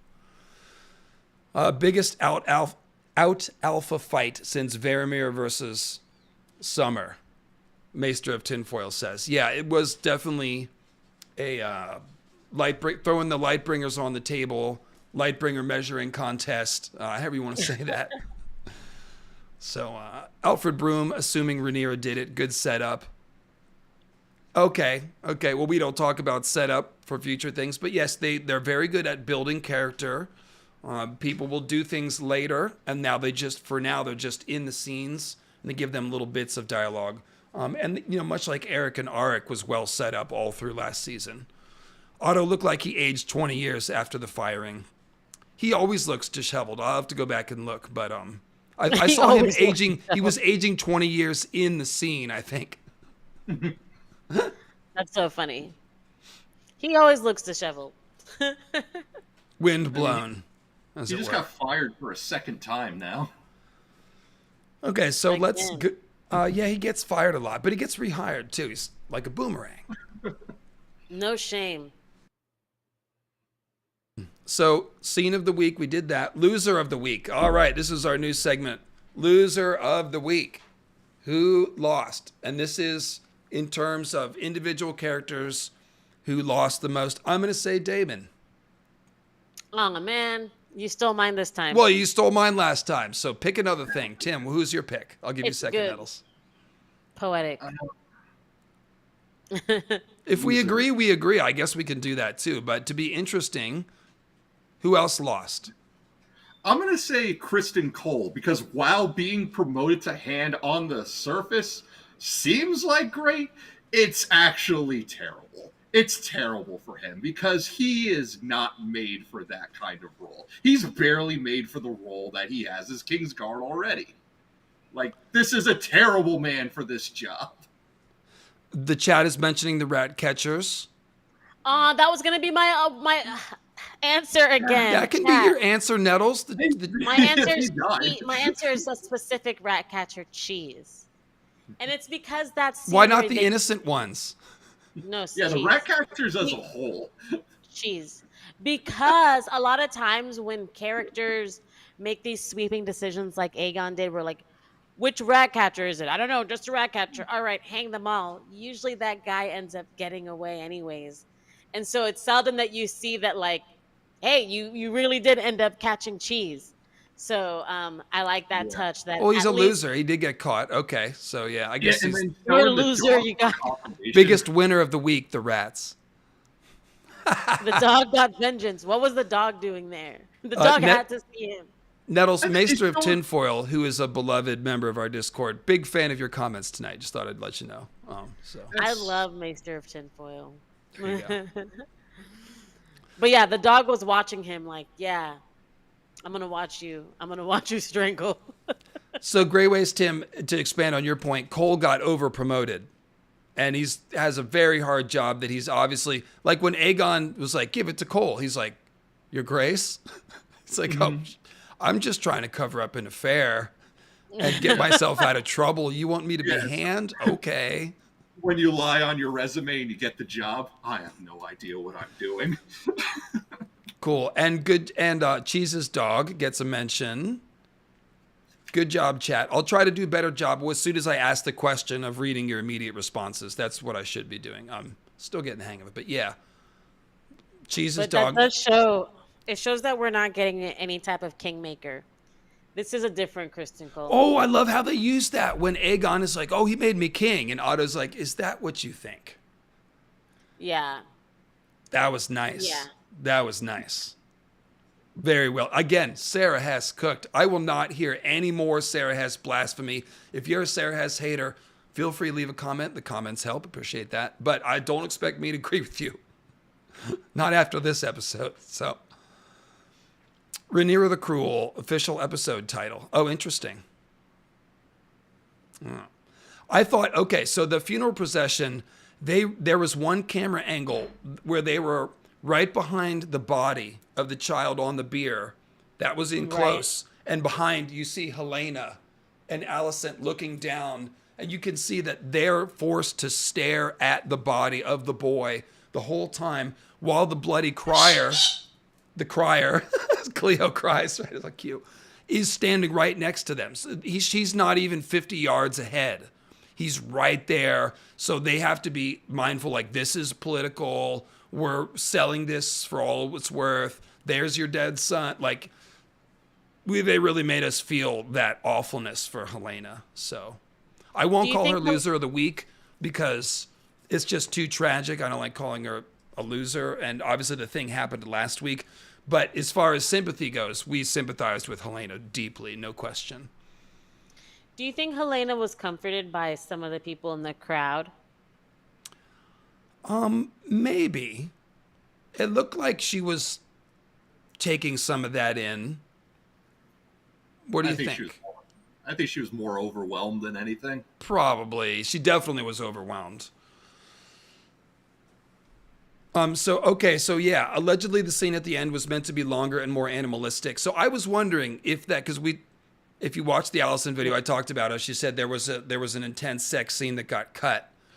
So I guess they just cut that one early. It must have gone long. That was clearly the animalistic one. They didn't cut it entirely. There was just more softcore, I guess. They could have. The point was made, though. I guess I understand. I mean, it's gratuitous at a certain point. Not that I mind, but the point was made. HBO. We're paying for this. We got lots of butts in the brothel, some boobs. I don't know. I demand more. So there was a super chat before that said something about Hugh as well. There's been a couple. We'll go back. So what I'd like to try to do is just go back after we do these questions. So we've got the fan, because I can't see the poll when I switch over to the super chat. So let's check on this. Loser of the week, Daemon is winning, 35. That did seem like the obvious pick. Cheese 21, Sir Kristen 20, and other 22. So yeah, we mentioned the others, Radcatchers, Helena. I think Aegon was a loser too. Like, he was flailing this whole episode. He was scrambling. He harmed his own side greatly twice by hanging the catchers and then dismissing Otto. He passed Helena, could have had a moment with her, walked right by. So he's not even close to figuring out that she has prophecies that he might want to listen to. He's nowhere close to that, which is inexcusable. He should know, above all people, that she's writing stuff. He should be looking at it. He's not. So he's a pretty big loser, too. And Otto lost. He was fired. There's a lot of losers this week, wasn't there? Yeah. Oh, and you notice, too, when Aegon starts accusing the small council like Iron Rod and Maester Orwell, the one person who had already left the room is the one that he should be the most suspicious of. Larys left the room before he started getting all accusatory with the other small council members. So it's also showing, like, Aegon, you're right to have your suspicions, but you're pointing those suspicions in all the wrong directions. So I was talking about this. I was saying, why aren't we holding Larys accountable? He's supposed to be the intelligence guy, and you didn't. He's just as much to blame as Kristen Cole, but smartly, he goes and gets a trophy. He gets the catch and intercept. Like, the City Watch caught him. It wasn't Larys that caught him, but Larys went and owned that catch and brought it in to the council room as a shield. Be like, oh, Aegon. So that's perfect, Larys. because something that comes, we're doing these streams right after the show, so sometimes it takes a while, like for things to set in, and then you kind of realize. And after a week of the last episode, and then hearing other people's perspectives, and I'm not going to take credit for it because it's been pointed out by others, like Alt Shift X and stuff. But they were right to point out, like, hey, Larys talked about last week about how he got rid of all the traitors in their midst, and how he personally replaced the staff. Now it didn't dawn on me then, but it's dawning on me now. We can't just limit that to just the maids. The staff means everyone. So potentially every cook, every stable boy, every scullion, everyone in all the household guards, even some of the king's guards themselves, they are all potential little birds, gray rats, fireflies, whatever we're going to call Larys's minions. So when we were thinking last week, like, why is the castle so empty? Where are all the household guards? Well, if they're all Larys's, and Larys, kind of like, hey, says you can all have the night off, that allows for that to happen. And if Larys is replacing the staff, but Cheese is still in the background, that means that Larys greenlit Cheese as a rat catcher still keeping on. So, yeah. Well, yeah, so I agree with that. Nettles, I'll let you go on that too. But I totally think if there is someone on Team Green that is suspicious, then obviously it's Larys. And you make good points. I didn't really think about him being complicit. But yeah, if they wanted to follow up on that, they could show us that he allowed it to happen. That would be satisfying because it was so empty in those hallways. Yeah, it's conspicuously empty, almost like they want us to notice it. She's running all through these long hallways. There's nobody. I think you might be onto something there, Tim. Yeah, he's pulling a Mac and It's Always Sunny. I'm playing both sides. That way I always come out on top. That's Larys's character. I think that's what's happening. We'll have to put a pin in that. So I wish the tapestry was updated. I was wondering if they were going to update it every episode. We'll have to see. They didn't this week, but maybe when there's a battle. We'll have to see. Those digital weavers are expensive. They want pay. They want pay up front. We're not making another scene until you pay us. Exactly. Okay, so let's close the poll. Daemon is the winner. Like I said, obvious pick, but the second tier was all close. So there was a lot of other losers. Cheese, Sir Kristen, Otto, we mentioned Aegon. So that's a good question. We'll keep that one. And I'll close this poll. And let's flip over. Oh, that's funny. Me and Maynard closed it together and we got 2 results. Careful, we're going to upset the Matrix, Maynard Plum. I'm going to tip it out of balance. And by the way, I just went and looked in the stream options. Did not see a way to turn off the chat summary. So if there's not a way to turn that off, you're going to be hearing from me about that again. No, they're gonna force AI features down our throats. Well, usually what they do is they hide the option deep somewhere where you can't find it. So we will find it. I'd like to address Domino the Great. It says, have you people not read the book? We all know what's going to happen. And we don't know what's going to happen. Yes, we read the book, but we didn't know that Helena was going to go on that carriage ride and how they would have sewn back Headless's head. We didn't know that Kristen and Alicent were going to have this fighting match. We didn't know that Rhaenyra would say, we don't trust you, Daemon. You think that we're scared of you. You think that we're jealous of you, but we don't trust. Like, we didn't know any of this. So we have a lot to talk about. Yeah, permission to pop off. Because when I hear that, like, have you read the book? My response is, well, have you read the book? Okay, because what is the book? It's written by George, yes, but it's written by a maester who is citing 3 primary sources, 2 of whom are a maester and a septon, the Citadel and the Sept, who are based where? Old Town. Who are the lords of Old Town? The Hightowers. Who are the greatest patrons of these two things? The Hightowers. So who are they going to specifically try to frame in as best a light as they can? The Hightowers. Tim, if you keep talking, I'm just going to play my Hightower intro video again and cut you right off, man. You're spilling too much. I'm kidding. Go ahead. That's why when I always joke when I say mushroom tells no lies. But in some ways I'm serious because Mushroom is the only one of these three primary sources who doesn't owe the Hightowers a goddamn thing. And that's why, if you notice in Fire and Blood, every time Gildane cites Mushroom as a source, he's also very quick to try and dismiss it. He's trying to present himself as someone with no biases, but the truth is he is very biased himself. So no, we don't know what's gonna. You can't take Fire and Blood as gospel. It is very unreliable. Plus, it's an adaptation, and they're making changes, and most of Fire and Blood is a bunch of rumors, and we've seen different things play out, like Rhaenyra surviving. I'm not saying that George intended that, but what I am saying is that if that had happened, Fire and Blood would read exactly the same as it does now. It's just something that happened that the historians didn't record, and the show is giving us a closer view. So there's gonna be stuff like this. Yeah. Bela is already flying Moondancer. That didn't happen. So yeah, I mean, it's not a fun way to watch the show anyway, to be like overly fixated on what you expect to happen based on the book. Like just watch the show and have fun, baby. Cheese didn't lose the episode. He's obviously a warg and is living on in the dog. Clearly, it's Jon Snow's symbolism. Can't believe he missed it. Sorry, I'm a little tired. Lonk the Lonk. I apologize. I love how they're making Hugh a sympathetic Smallfolk dad. I'm getting rather worried for the fate of his family. Yeah. So, again, no spoilers. Tricky to talk about, but I will just speak in generalities and say they are developing this character a little earlier than in the books. In the books, he just appears at a certain point. So now we're getting to see some backstory. I think you're right as far as where you think this is going, some kind of tragedy.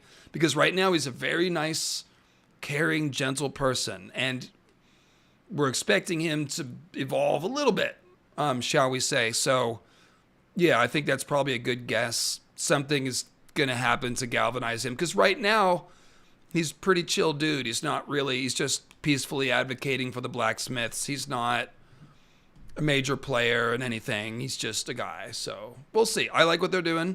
I like the Adam and Alan stuff too. What did you guys think of that? Again, no spoilers, you bad children. There was a dragon that flew over Alan. Is that a spoiler? There was. No, I saw that too. It looked like sea smoke, didn't it? Yeah. So that made me think something.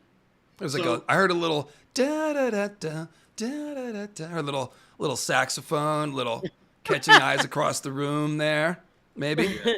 So someone in chat before, when we were talking about all the toxic relationships, they said that Corlys and Rhaenys are the only ones with a healthy relationship.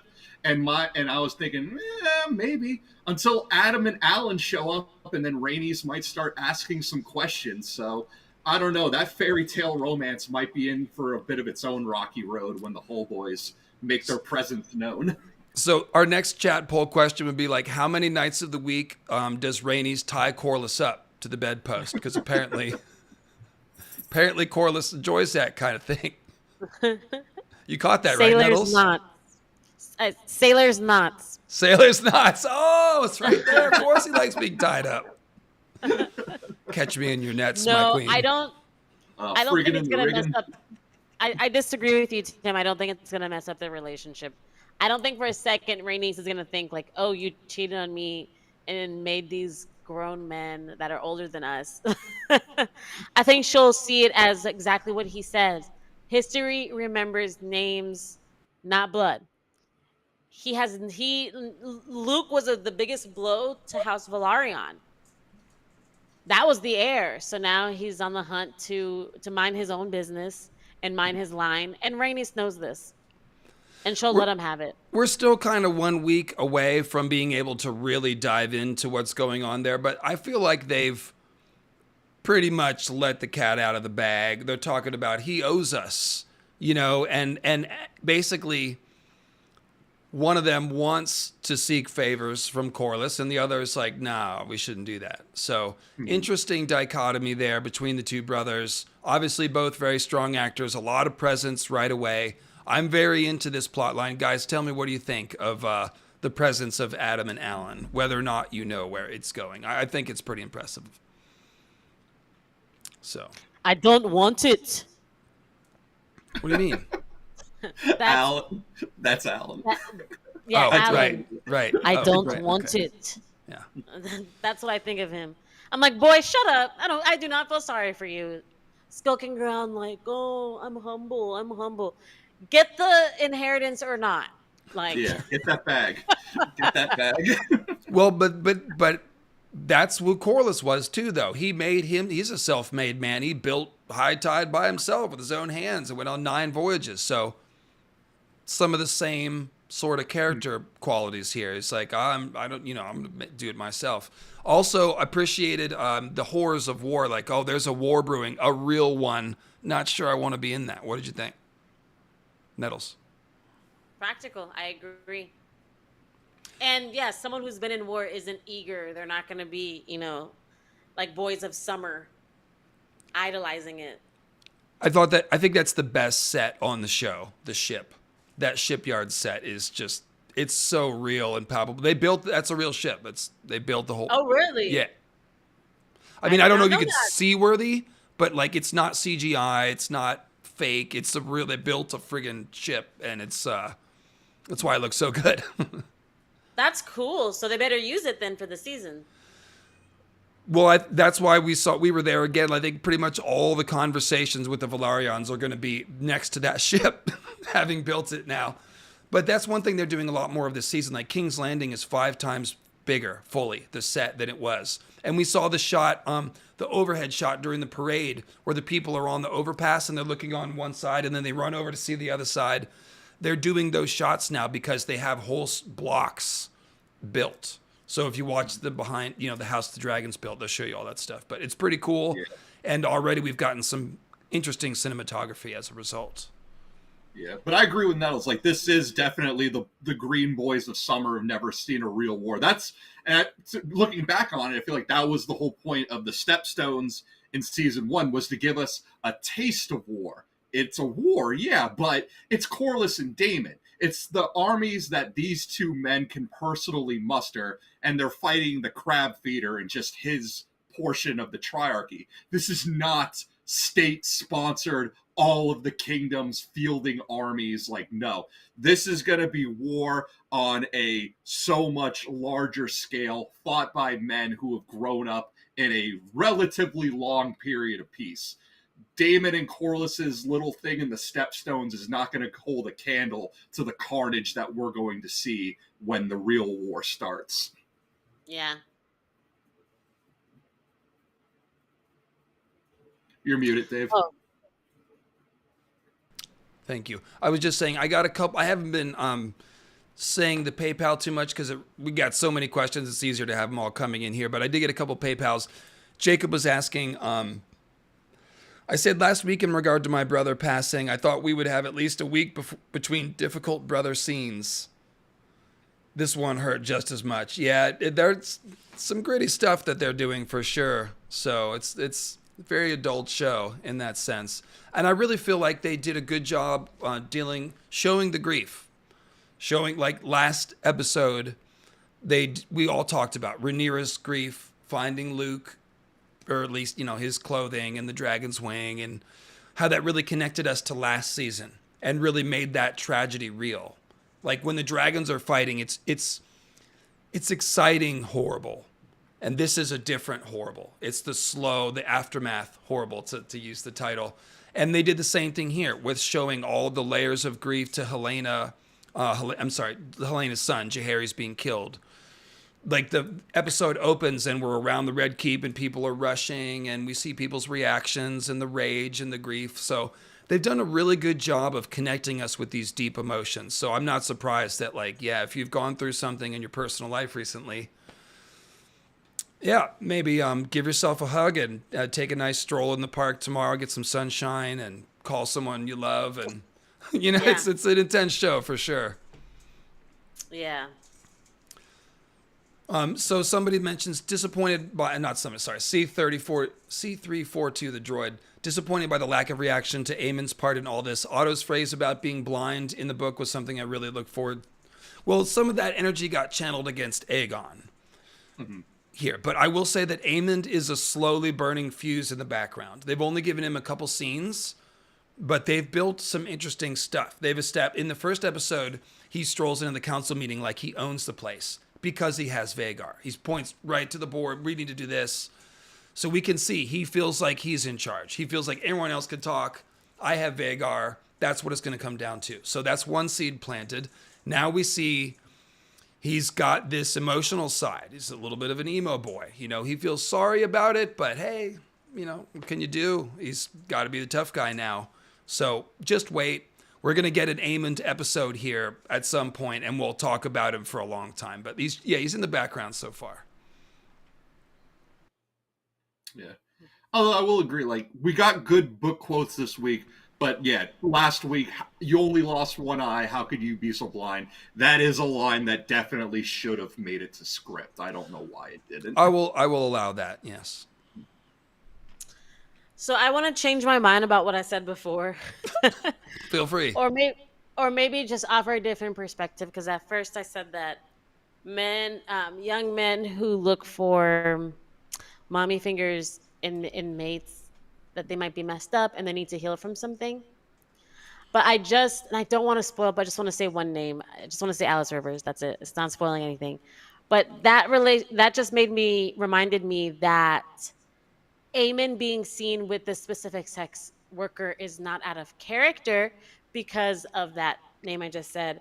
So it makes me think, instead of it being a little boy that needs to be healed, maybe this is a man who's not looking for a surface level, vapid teen fling, that he's looking for something else in their mate that a young girl could never give him. Like he's not looking for the physicality of a distraction, partner. Right? He's not looking to hit and run. He needs wisdom. He wants to hang out and be counseled. Years. Yeah, he needs years on this earth so you can give me, you know, I want a shortcut to life, so I'm going to hang out with older people, you know? Yeah. Something that Boros Baratheon's daughters are not going to give him, because we got to keep that in mind. Technically, Aemond is betrothed to one of those daughters. We haven't gotten Boros yet, but the Baratheon, we're going to be keeping mind to, like, who's aligned to who, and we got to remember, like, that's in the back pocket of who's aligned with the Greens and how are they going to start pissing off their allies. Same for the Blacks. How are you going to, like, because of how much this war goes on, it's like, and we've already talked about Larys, like, possibly playing both sides. Well, changing alliances or something else we're also going to have to keep an eye on. So, yeah, Aemon's already kind of going the other way on his betrothal there. We shall see. Like I said, I think we'll get plenty of Aemon this season. They're just, you know, taking care of some other things first. So, all right. Real quick, I got a really interesting super chat here. No, it was a PayPal rather. From Brienne's fat sister. Do you think Helena was looking at the flower petals falling and seeing ashes falling on King's Landing? That's a good guess because, like I said, it was similar to the scene of Rhaenyra spacing out and looking at the ashes floating around in the air. I'm pretty sure that's what was floating in her scene, was ashes, and it was flower petals in her scene. So maybe that's the show giving us a hint. It seemed like Helena was seeing something, potentially. I'm not sure what it was, but that's a good guess. Yeah, like ashes seems like a good stand-in. So, and we definitely get that sense that she's having premonitions constantly. Okay, so who won the episode acting-wise? Like we said, it's obviously Rhys. So let's all try to pick someone besides Rhys. I would say Kristen Cole, which is Fabian. I thought Fabian did a great job sort of deepening the character of Kristen with his acting this week. So I will say Fabian. Tim or Nettles, either one. Who's got to pick? I'll say Allison.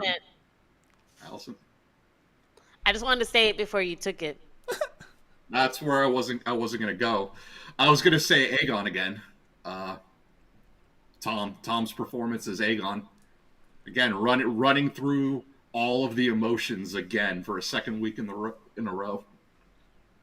Yeah, he really unraveled, like I said, this week. Mm-hmm. Let's see. What's his Tom Glencarney? That's right. Yeah. I'm typing these in because I think I know the actor's names better than Maynard Plum. But there we go. So let's throw that poll up. And then Emma. Yeah, I guess Emma's the other. Honorable mention. Yeah, we'll call Emma the Smallfolk pick. I see too many people mentioning that, and that's probably the other pick. In fact, I think we could just add another line to the poll. Why don't we do that, Maynard Plum? If you could just add a choice for Emma when you build this poll, because she's and Fia was incredible too. Yep, Fia Saban. People are saying Tom Glencarney, his crying was making them cry. He's doing an incredible job, and without spoiling anything, he's got a lot more great material coming too. So get used to him killing it. The Cole poll, Rye, I guess. He's in the poll, sure. No limits on the Cole poll. Don't get Tim started, Rye.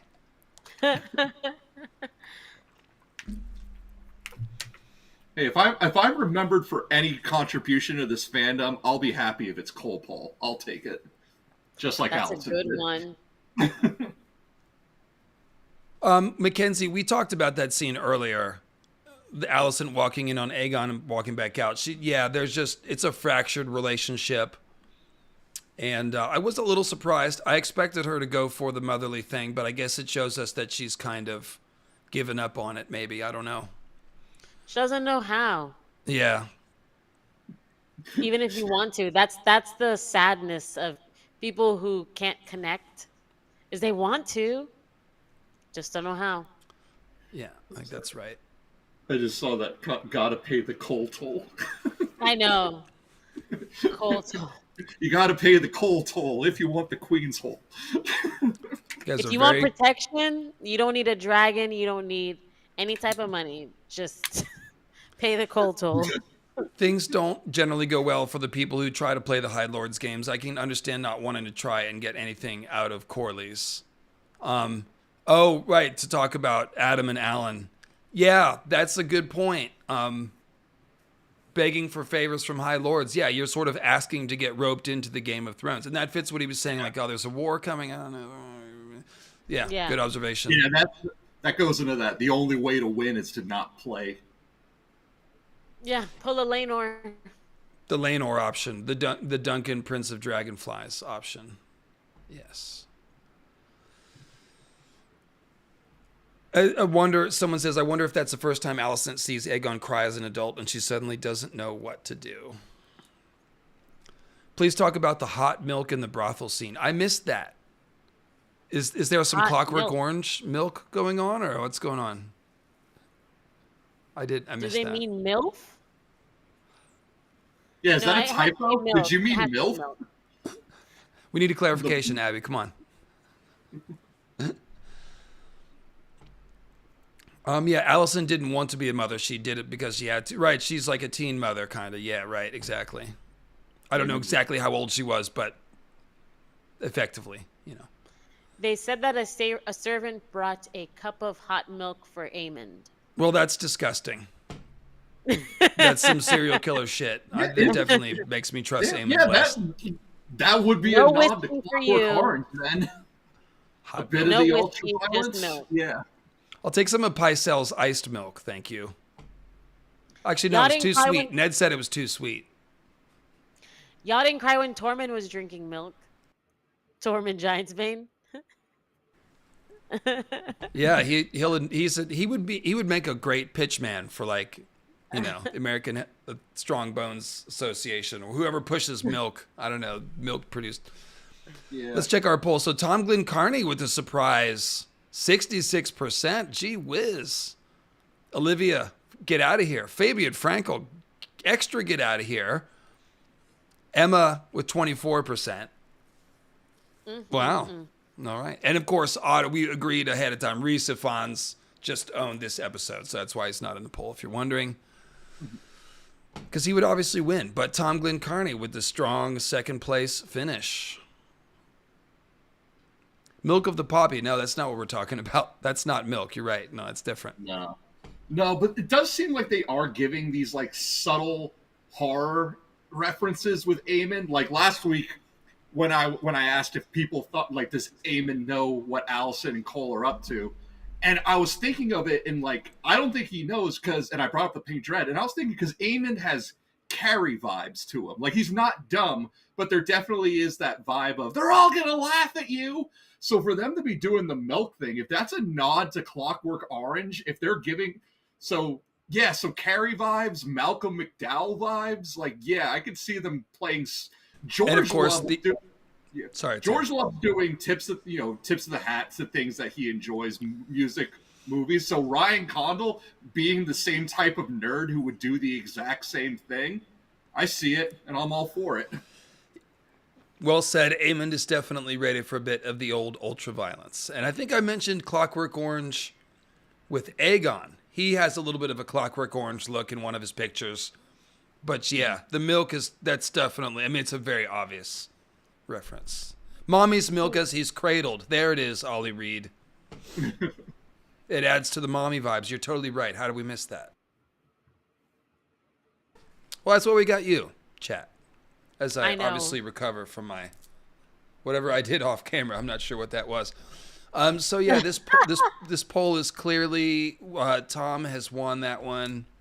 So that basically that scene was just ridiculous. It was the lighting, the staging. It occurred to me that the staging of that scene was unique. The way that they all moved around the room and sort of they're all standing tensely and talking at each other. There's no table. There's no prop between them. It's just like open, tense distance between. Like it was a very dynamic scene.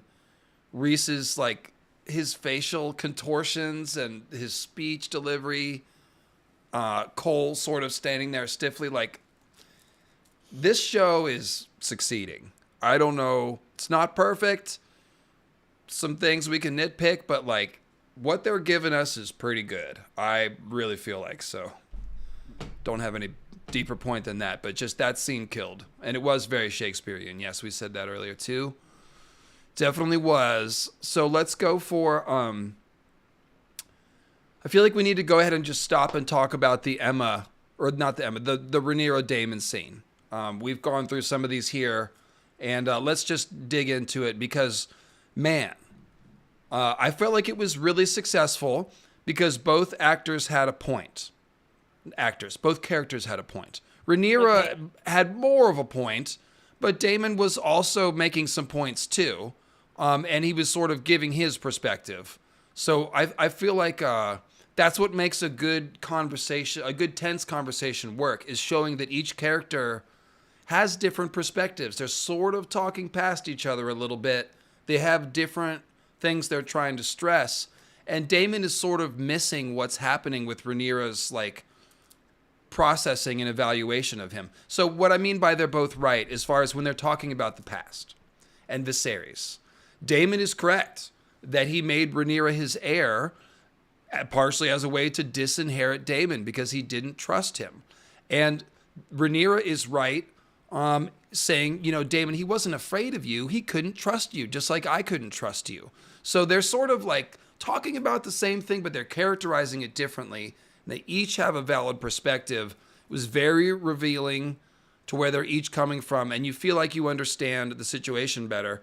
Someone in the chat said Rhaenyra needs to stand up to herself and stop being afraid of Daemon. That's what we saw. That's what she did. She stood up to him time and time again, even when he started getting a little this and putting his hand on her. She didn't back down. She kept saying, she approached him after that, like getting in his face. So she confronted him as much as possible and showed, like I said, a lack of fear. He tried to use physical intimidation, and she was not dissuaded from her point. Last thing she said was, "You're pathetic." So, yeah. Your thoughts. Nettles first, and then we'll go to Tim, Daemon Targaryen Stan, Defender, and Homer. I'm kidding. You just named the cat Daemon. What can I say? I could take jabs at you. Go ahead, Nettles. I like the scene, especially juxtaposed with Aegon's scene with Otto, where Otto is basically putting Aegon in his place, saying like, "You don't deserve this position." The difference is that with Aegon, it works. But with Rhaenyra, it doesn't. When Daemon tries to say that, oh, this is nepotism, which, come on, guys. Isn't it all? But when Daemon tries to say, like, oh, it's not because of your wisdom, you're stupid. Rhaenyra's like, no, I'm not going to fall for this because I have a privilege of a father who loved me, who gave me self confidence. So I know that this is my place. And when you think about Aegon too, it's more of like, dang, Otto, you're right. So I got to get rid of you because of how right you are, kind of thing. And You're just to right in that clarify what I noisy. said, I think that it is true that Viserys made Rhaenyra his heir initially because they were sitting there talking about it. Daemon is unacceptable. What can we do? Well, Yeah. what about Rhaenyra? But I do think there's a genuine moment when he says to Rhaenyra, like, I overlooked you for so long, and you're actually the best parts of Emma. You are a worthy heir. I think that was genuine too. Yeah. So, and that's what I mean by they both have kind of valid perspectives. Although Rhaenyra is more correct, she has the deeper truth in this scene. She is mostly peeling apart Daemon's illusions about the relationship with Viserys. And I talked about this in my Daemon video before the season, how like him and Viserys didn't work together very well. They kept each other at a distance. Will we see better between Rhaenyra and Daemon? And I think we're not. We're seeing kind of a replay. Yeah. So Tim, your thoughts? Yeah. So Porter Hodges in the chat summed it up into like a really short sentence. You want to root for Daemon, but damn. And that's exactly it. That is the feeling. It's a feeling I think that a lot of us can relate to, where you feel like things are moving too slowly, where you feel like you're being ignored, where you feel like everyone is stupid but me. Everything would go fine if you just listened to me. You know why things went wrong? Because you didn't listen to me. We've all been in that situation, but at the same time, Daemon is being so petulant. And it's like, dude, calm down, take a breather, go sit down for 5 minutes and just let people grieve. Let people go through the motions. Let them calm down, and then they can come and work with you. But if you keep trying to force it, you're just going to make things worse. And that is what Daemon is doing. Yeah, he hasn't learned anything. He's so on edge. He's so wired. He so tightly wound. I almost compared him to like a drug addict of a certain variety. I had a particular type of, this kind of like tweaker like, he's just like, dude, relax. Just give people a chance to process and things, like work with soft power a little bit, be persuasive, spit on it first, as they say. Like, hey, that could mean anything at all. That's not going to get me demonetized, but yeah, you get the point. But yeah, like that was terrible. I apologize.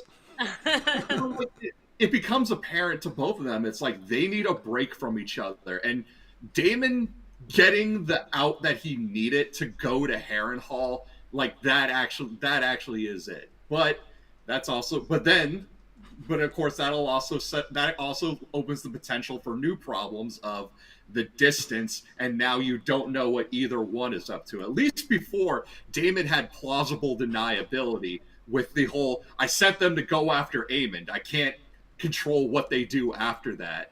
But now he has no idea what Rhaenyra is saying, and Rhaenyra has no idea what he's off to. They need to be away from each other, but they also need to know what the other is doing, and now that means of contact is going to be lost. Yeah, and this is another one of those I'll be real quick, but just the Fire and Blood adaptations, like, we know the broad strokes that Daemon goes to Harrenhal, and like there seems to be a rift. So we don't know how that rift happened. They gave us an intimate look at it, but I think they did a good job of extrapolating what the lines of tension would be. So I'm sure some people will complain about Daemon, but lots of people complain about Daemon in the story too. That's what we do. That's what Daemon's here for. So yeah, and by the way, I'm just trying to make sure you guys are awake with my potty mouth. Go ahead, Nettles. I did it to you again. And you spilled your wine earlier off camera, and I didn't notice, and you said something in the chat, so now he must mock you. And yes, that was Ulf the White who stole the potato. Showing his... I loved that. That's called character work. Master pickpocket. Master Pickpocket Ulf the White. He just reached over and grabbed it. Go ahead, Nettles. I forgot what I was gonna say. It was about Daemon though. It happens. I didn't write it down this time. Well, what did you guys think in the chat of the Daemon Rhaenyra scene? I thought it was a good exposition. I love it when people talk about the past and gain new perspective about the past. Like that really gets me. That's why I love Dark so much. All the time travel allows for incredible perspective and commentary on things that we saw happen years and years ago, technically. So that to me is a really fun part of the story. Deepening our understanding of the relationships between Daemon and Viserys and Rhaenyra and all that stuff. You know, so you know him better than I did, you know, like, or like Otto, seeing that Otto actually did respect Viserys or appreciate him in some ways, at least compared to Aegon. Like, yeah, this is pretty interesting stuff. Pretty interesting stuff. So who's winning the war? This is a great, actually, let's do a super chat catch up. There's just one or two, and then we'll talk about who's winning the war. What do you guys think of Rhaenyra telling Jace no to monitoring King's Landing? That's just a don't tempt fate thing. You just murdered their king's son, so maybe don't send your son to go fly around King's Landing. What could go wrong, right? So eventually she sends Baela. Maybe she thinks Baela will be less personally involved than Jace, but I think it's mostly because she's afraid of her own son dying and him being a target for revenge. Again. Right. Like, I can't, like, give me a week before I put my other son at risk or something. Yeah. But I like Baela being given the responsibility. Obviously, she's ready for it. We talked about that in the Baela and Jace video, how they're both gung-ho and ready to step up at needs. So, yeah. So I remember what I was saying about Daemon. Good. And it was when you guys were keying in on the fact that he has so much pent-up angst and frustration. And I'm seeing that here. I kind of read it in the book like, dang, this guy's not satisfied. And I thought they would flesh it out more in the show, but they're just showing that this guy is not satisfied. You want money? Here's money. You want dragon? Here's dragon. Do you want to feel safe? Well, we've made you the best sword in the land. Do you want a wife? 1, 2, 3 wives. Like, do you even, like, there's some men who hate their jobs, hate their wives, but they like their kids. Daemon, here are sons, here are daughters. You want blonde ones? You want ones with dragons? Like, you have all this stuff to choose from, and he's just never satisfied. And that's a personality type. People that focus on what they don't have. They don't see all the accomplishments and all the things they have. They're just focused on the thing that's bugging them. And so that is very realistic, I feel like. Yeah, relatable. Yeah. Oh, it's definitely I mentioned BoJack Horseman before. Again, another example. Like, will winning an Oscar make you happy? Yeah, for a time. And Daemon is the same way. Like, will getting this make you happy? Yeah, for a time. And then time will pass, and then you'll be moving on to the next thing, trying to fill that void. Daemon has that personality where probably nothing's ever going to be enough. So I'd like to thank Kimberly for sending in a PayPal that is reminding me to do my job. I appreciate this. What do you think of the graffiti on Helena's walls that indicates she saw blood and cheese, as well as Daenerys and a bunch of other stuff, by the way? That's the kind of thing I would make a video about. However, Gray Area found it first and made a great video. And I basically agree with everything she said. She found a couple of things that I was puzzled. I had no idea what it meant. She figured it out. So just honestly go watch her video. There's no point in me just repeating it and copying her. So I love Gray Area. I think a lot of you guys watch her channel. So yeah, just check out that one. I explained the tapestry and broke it down and talked about the blood magic. Now, second part of this question. This is the do your job part. What do you think about the news in show canon that Daenerys the Dreamer claimed Balerion the night before she had her, or the day before she had her dream about the Doom? This definitely adds to your theory that dragons bring the dreams. Well, gosh, you're right. That's probably why I recorded a video last night called Dreams Come from Dragons. And I'll just show you the thumbnail. Recorded this last night. It's going to be at least 45 minutes of hardcore Song of Ice and Fire theory talk.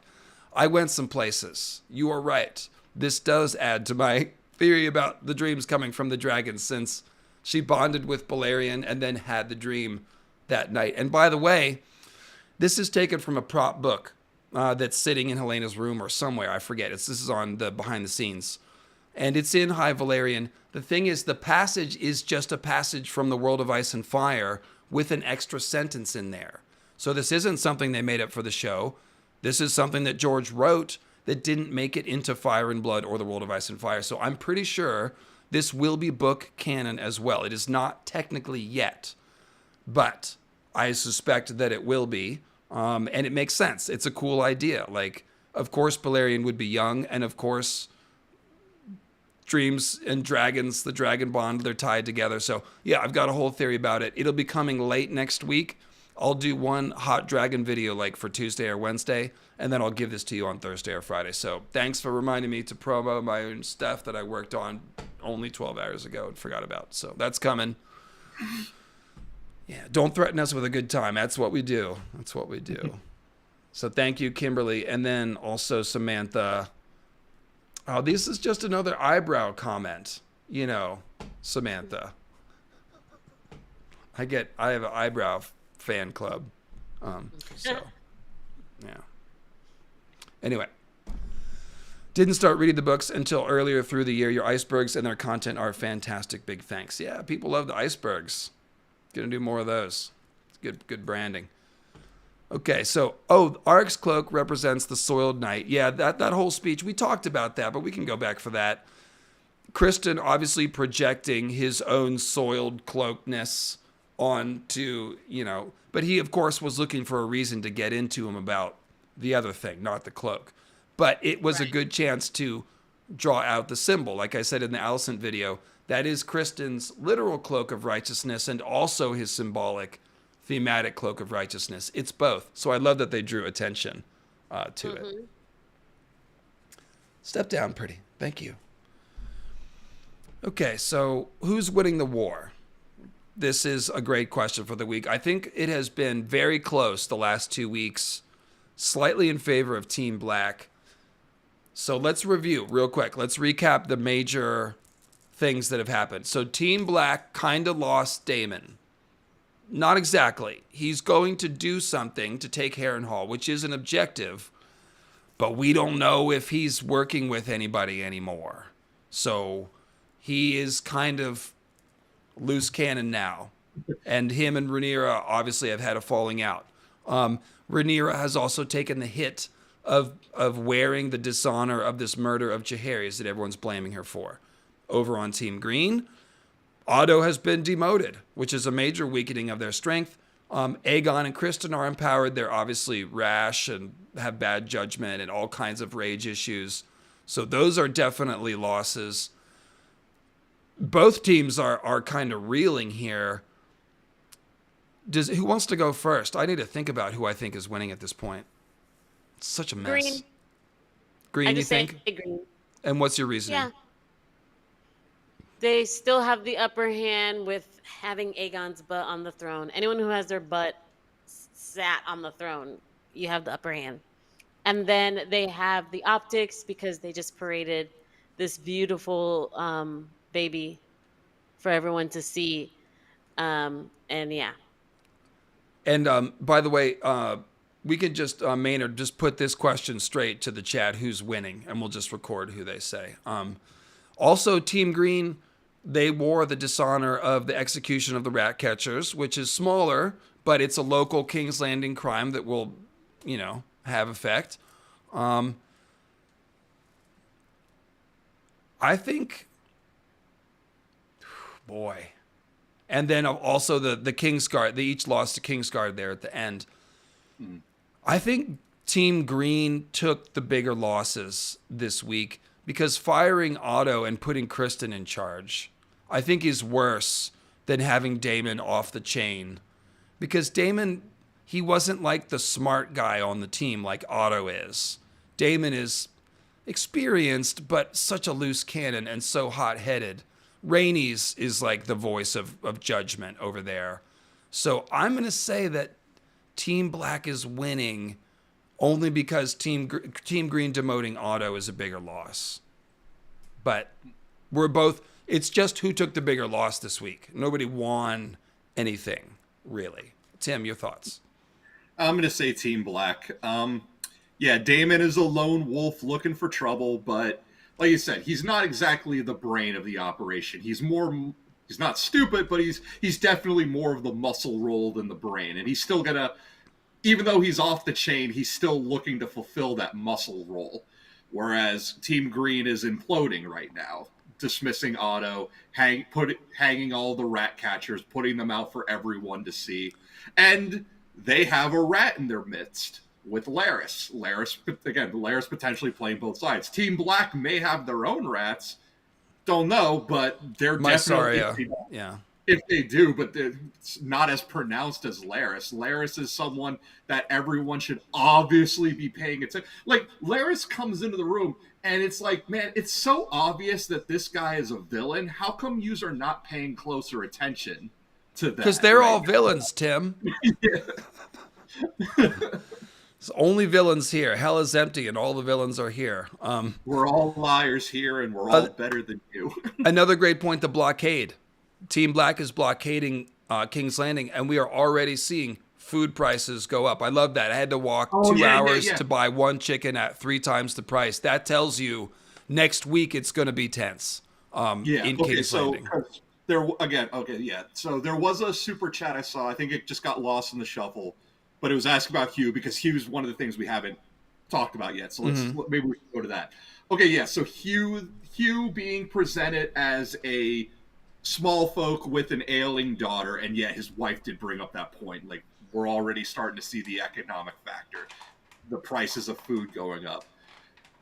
And I guess they were asking for our opinion on Hugh's characterization. I'm going to say this, like, I don't hate it, but I do feel it is a little ham-fisted in to give. I don't feel like every character needs a sad, tragic backstory. So I'm not sure where they're going with Hugh and the whole sick daughter angle, but I'm willing to let it play out. It's too early for me to give real condemnation or approval of it. We're interested, though, because it is a Team Smallfolk angle, and they are building on it. We had Mysaria last time and Aegon's involvement in Fleabottom, and we are getting more Smallfolk perspectives. So, I'm very excited to see what they do. Adam and Alan are definitely Smallfolk-ish. We'll see. They're a little cuspy, but yeah, they're giving us definitely commentary on the Smallfolk. So I love all this. Team Smallfolk shirt is coming. And look, I was really hoping to have a new t-shirt for tonight. We had a couple of issues getting it set as far as getting the image uploaded perfectly and cleanly and sized right.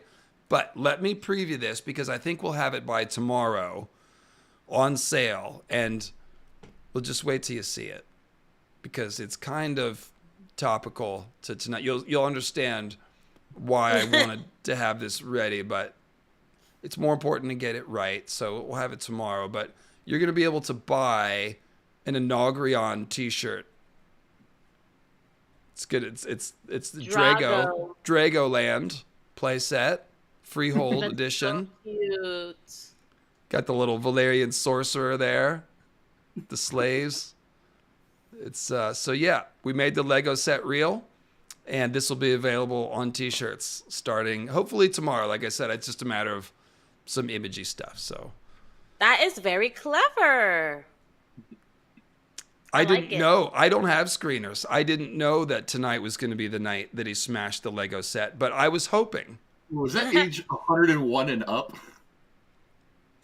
Yes. Only Maester Aemon could appreciate it. That's it, yeah. They card you if you try to buy it. So again, right now we've got Vagar reading Rhaegar, a couple other. We got the Praise Garth, but yeah, hopefully by tomorrow we will have ANOGRION Dragoland playset t-shirts available for you. So, and we got more. Our goal is to have a new one every week. We've got a bunch of designs that have already been given to us, so it's in the works. Got some Caraxes noodle monster stuff coming. as well. And a Team Smallfolk. That's why I segued. Team Smallfolk is coming too. Hugh, Ulf the White, not Team Smallfolk. He stole the potato. So, cut his hand off. Where's Daemon when you need him? I know. So the chat agrees Team Black is winning the war. Yeah, the blockade definitely tips it over the balance for me, if you were in doubt. So, I love how Otto is. All we did was hate Otto in the first season, and now we're like, but he is an asset. I mean, he's really good at his job, and boy, they're effed without him. Oh, we're gonna have Kristen Cole make the decisions now. That'll go well. My new hand is a steel fist. Your new hand has rocks for brains. Yeah. Rattling around in there. I was just saying I need to go through and I want to just record all of Otto's dialogue and just go through it. I'm pretty sure I'm going to make an Otto video. I know everyone else will too, but I don't care. That was tremendous.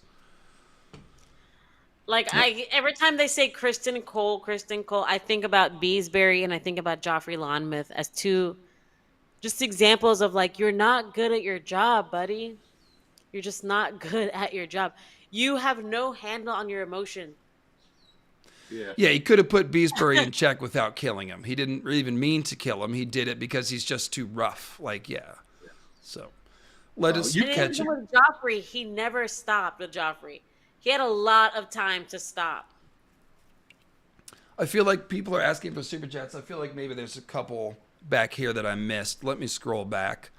Didn't start reading the books. Okay, yeah, got that one. Viserys knew he could trust Rhaenyra with the prophecy too. Yeah. So just to add what I was saying, Viserys definitely did legitimately come around to see his daughter as a worthy heir. So Daemon is kind of throwing some feces there. There's a little bit of truth that like, yeah, him and Otto were part of it, but it's very Daemon-like to only see the part of it that's like based on what he did. So, and that also explains the sort of lingering lack of respect that we've seen. Daemon doesn't really respect Rhaenyra, and she put her finger on that in the scene, and it's because he never thought she was a worthy heir, and that, what did he say? He's like, oh, Viserys made you heir because he knew you wouldn't threaten his legacy, and I would. Like, that was total egoism right there. That made me sad because I thought this whole time Daemon did believe in Rhaenyra. Nah. He believed in her as like someone he was trying to coach up. Kinda, okay. I think. I read it as like don't take it personally, Rhaenyra. Daemon doesn't respect anyone. Yeah, I think that's right. Nettles is fine, like sweet summer wine, like if you agree. 18 likes. There you go. It's confirmed. Aw, thanks. The summer wine that you spilled. I know. That's good soil goats. I'm a cheap drinker, but I just try to buy anything that's A Song of Ice and Fire coated. I like how they took the time to put the wolf there. It's dedicated. It's devotion. And I just, again, skimming back to see if I missed any here. These all look familiar. Maybe Allison's previous maids gave her the abortion tea, and that's why she was upset they were fired. The moon tea that she's been drinking to not get pregnant with Kristen. I think mostly it's just she's trusting Laurie's and then realizing that, like, oh, God, that was a mistake, wasn't it? Yeah, is Lars going to keep providing the moon tea so that she can keep having these dalliances? Or did she just lose her hookup? Well, I asked the question if Laurie's knows about her and Kristen, and everyone agreed that he must. They don't even lock the door. But we'll see. We'll see what they... It's weird how Kristen was really close to being in trouble for all this stuff in his affair coming out, and then somehow he ended up hand of the king. It's like... Right? Failing upward, very chaotic. And, yeah, I think I got all these. I think we got all these. Yeah. Yeah. Cool. But if you want to just ask a question, you can. I think we're at the 10-minute warning spot here. Been on for how long? Yeah, 2 hours, 20 minutes. So, final call for questions or last thoughts from my panelists. Is there anything we didn't talk about that was cool? Oh, this one was new. I'm down with the Hugh complication. Most people are simply good, but the world turns them bad. Remember that F&B was an in-world historian. Hugh could have been a good dude the whole time. Yeah, so again, going back to the talk of the perspectives of who this is written from, just like how a Septon and a Maester are probably not going to present the Hightowers in a bad light, it's lies by omit. Like, if we were to say, like, Alicent having sex with Kristen Cole is a show-only invention, or it's just something that these Septons and Maesters didn't feel like including in the story because they don't want to bite the hand that feeds. That's lie by omission. But the same could be said for the Smallfolk. We don't know. Now, Septons and Maesters can kind of come from anywhere. There are Smallfolk who can get to the Citadel. There are Smallfolk who can become Septons. But then there's also a lot of Lords. And we've also heard, like, you know, the story of, like, pulling the ladder up with you. Like, when you get into a higher position and then you forget where you came from. So, yeah. So, again, Maesters and Septons, though they can come from both noble and Smallfolk houses, when they get to that position, what is their perspective on the Smallfolk? And they could look down on them too. So Hugh's story being seen from a Smallfolk perspective, even with Fire and Blood being told by a Maester, we're not getting a lot of the Smallfolk perspective. Nobody's ever taking the time to talk to these guys, to interview them, to get their commentary on it. The closest we ever get to that is Mushroom. And like I said, most of Mushroom's testimony is immediately dismissed. So I warned people before the season, like they're going to make people more sympathetic, especially at first, than they appeared in the book, because that's just the nature of the dynamic. So very well explained. Mysaria's scar. Someone explained to me what was going on there. I didn't see a scar. And, oh, right there. Okay. It looked like, A hanging scar? Yeah. Okay. It looked like barbed wire cuts. So what were we supposed to take from that? That there's some things that Mysaria won't talk about. She's not as tough as you think. She's been through some things. And Rhaenyra's very observant. You mean her dad wasn't a drinker and a fiend? And have we seen that before, though? Did she have that before? I think I saw it. It honestly looked like discoloration. It was when Rhaenyra said it, I looked and I saw them. I'm like, okay, kind of looks like zigzags, like barbed wire. But I feel like I have seen that discoloration before in her scenes. Some people are Daemon. saying slave collar. Some people are saying faceless man. Why would that be a faceless man clue? She's changing her appearance? I guess. If faceless men sew their skins on, I guess. Yeah, maybe I'll look for the behind the scenes and see if they explain that one. I was foggy on that, what that was about. Yeah. Shout out to Sean MacArthur in the chat. She had the scar in season 1. I'd asked about it in one of the streams back then. Okay. So it's not... I remember seeing it, yeah. So it's not something new that happened. It's something about her past that we maybe haven't got an explanation for. Yeah. Mysaria is not worthy of sympathy. Why not? I find her sympathetic. I agree. I don't feel sorry. I'm like, go away too. Yeah, with Mysaria, I get Shay vibes from her. Like the whole thing of the scar. Just like how in the show, I feel bad for Shay. Like in the show did Shay dirty, but there is that moment where, like, when Cersei asks, like, you've never learned how to curtsy, yet you made it to the Red Keep. I think there's a story in that, Shay. Why don't you tell us? And then as she's beginning the story, they get cut off because the Battle of the Blackwater begins. I think Mysaria is set up for that. Like, there's a story there, but I don't know if we're ever truly going to hear it. Yeah.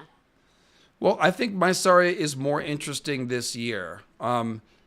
Like, I like the evolving perspective. She's like, oh, I was trying to make myself somebody, but that was the child's wish. They're never going to accept me into polite society.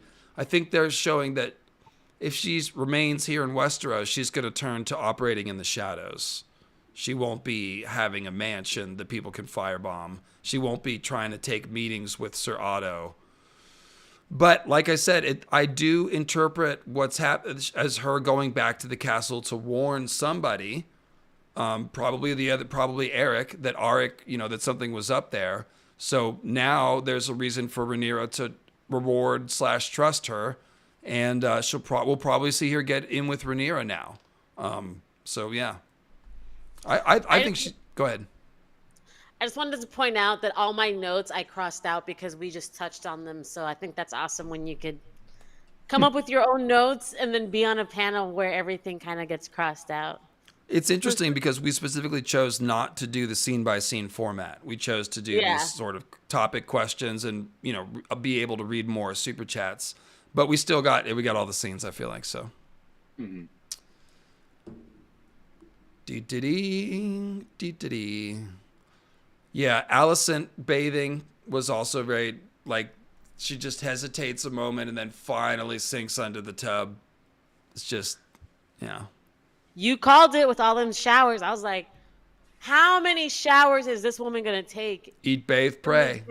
Or no, eat, I'm sorry, it's a bathe, pray, sin. Bathe, pray. Bathe, pray, sin. Live, laugh, love. Something. Who's going to take more baths, Alicent or Dunk?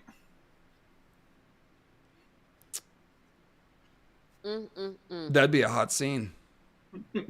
It's very confusing class-wise, but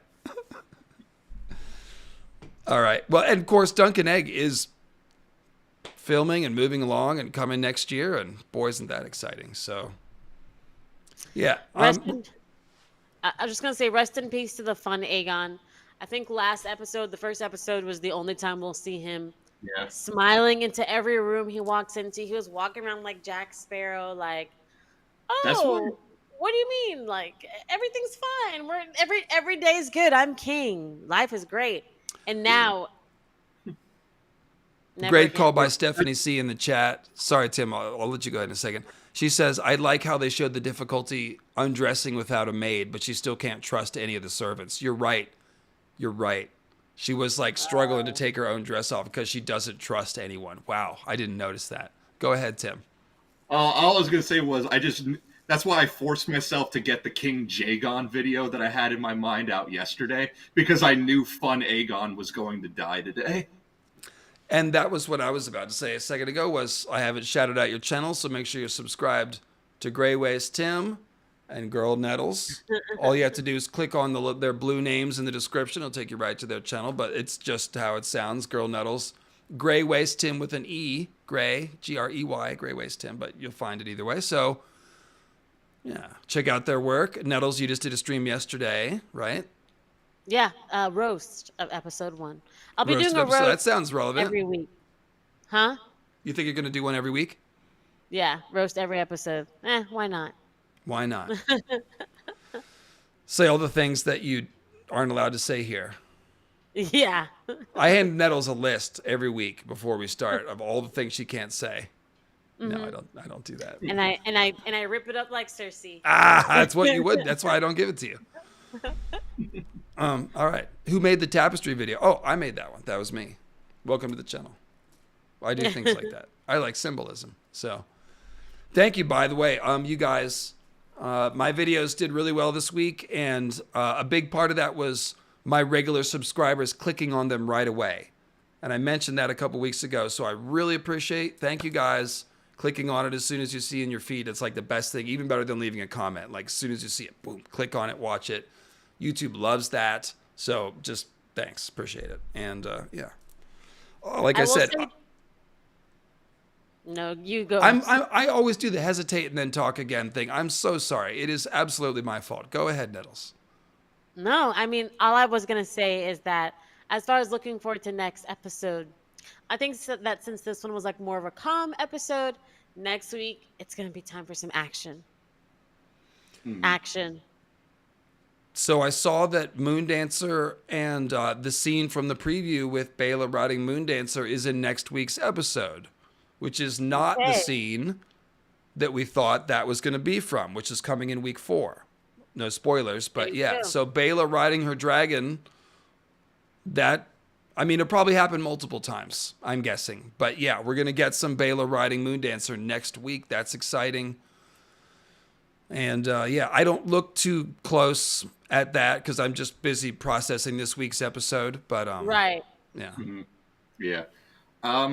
Well, I'm gonna cite the trailer as a way of saying I'm not spoiling anything. But there is gonna be, like we saw in the trailer, some kind of riot on the horizon. I think it's gonna be a food riot. We saw that again with the Hugh Hammer, and then you saying that Ulf stole a potato made me remember another thing. Again from the show right before Blackwater. If you remember when Bronn is talking with Tyrion and Varys, and he's like, "Have either of you ever been in a city under siege? Thieves love a siege. They steal all the food, and then noble women are selling their diamonds for a sack of potatoes." So Wolf the White stealing potato made me think, like, I think this riot that we saw in the trailer is going to be some sort of food riot, and we have the setup here with the whole 2 hours, 3 times the cost of a chicken thing, the blockade still going strong.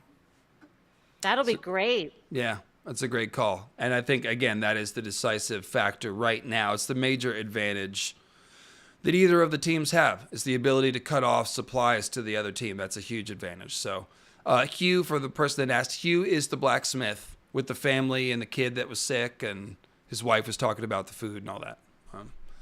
And then Sea Smoke, we mentioned Sea Smoke. We didn't get into it, though. We don't obviously have any answers. Rhaenyra, is he alive? Did he shoo away Sea Smoke? Did he just die recently? We don't know. We're just going to have to wait. We just saw that he's around. He's flying around. So he's not... If he was with Rhaenyra somewhere else, he's come back. I tend to think he's probably just been flying around the Narrow Sea, but we'll see. It's all speculation until we get an answer. But he's there. So something's going to happen with old Sea Smoke. Don't know what else I could say about it. We saw Thank you, Stephanie. Yeah, the small folk run out of sympathy for the royals real fast when they start starving. Yeah, we saw the sympathy this episode, but how with Jaehaerys's death and Helena and all that, but how long is that sympathy gonna last when everyone realizes that, hey, we have no dinner tonight and we have no breakfast tomorrow? Yeah, food is king. Bread is king above all others, you know. So yeah. They're doing a great job. They're thinking about a lot of different angles here. I think that's one thing I love about the show. Every character's perspective is well thought out. The small folk perspective, the royal perspective, the different houses. Yeah. Really very consistent character work compared to the previous show, I have to say. I think about that mother looking at the rat catcher saying, "My son." Imagine the week she's having. You're like, "Oh, but it's Tuesday," and it's like, "There's my dead son." And then it's like, tomorrow it's like, "Oh, chicken is $55 million." Like, so she's not having a good time. This is how things spiral. Yep. Mm-hmm. And I like that perspective. War is never just about the swords and the soldiers. It's about the women, too. The women who are buying chicken for $55 and... Right. And Otto was cognizant of that for all his flaws. And so now who's going to be keeping track of that? Their Team Green will likely just be doing Joffrey stuff. Like, whatever we want to do. If they don't like it, they can die and choke on it or whatever. So, yeah. But they do have the gold. There might be a solution that Team Green can do to take care of the small folk, even with the blockade. Well, you can see... You'll have land on the other side of the Blackwater. And you can see Aegon likes to please people, is what I was saying. He, his first solution to the small folk was like, "Oh yeah, let's give him stuff." So if they get restless, maybe he'll do that, or maybe he will get on Sunfire and roast a small city block. I don't know. We'll have to see. Anything could happen. Cool. Well, I think that's a good place to leave it. So thanks, guys. Thank you, chat. It's been a great one. I might rewatch this episode tonight. Man, that was a good one. That was really strong. So slow burn. See y'all. And yeah, I'll have, like I said, I'll have a hot dragon video, and then I'll have that Dreams Come from Dragons this week. So Thanks, see y'all later. chat.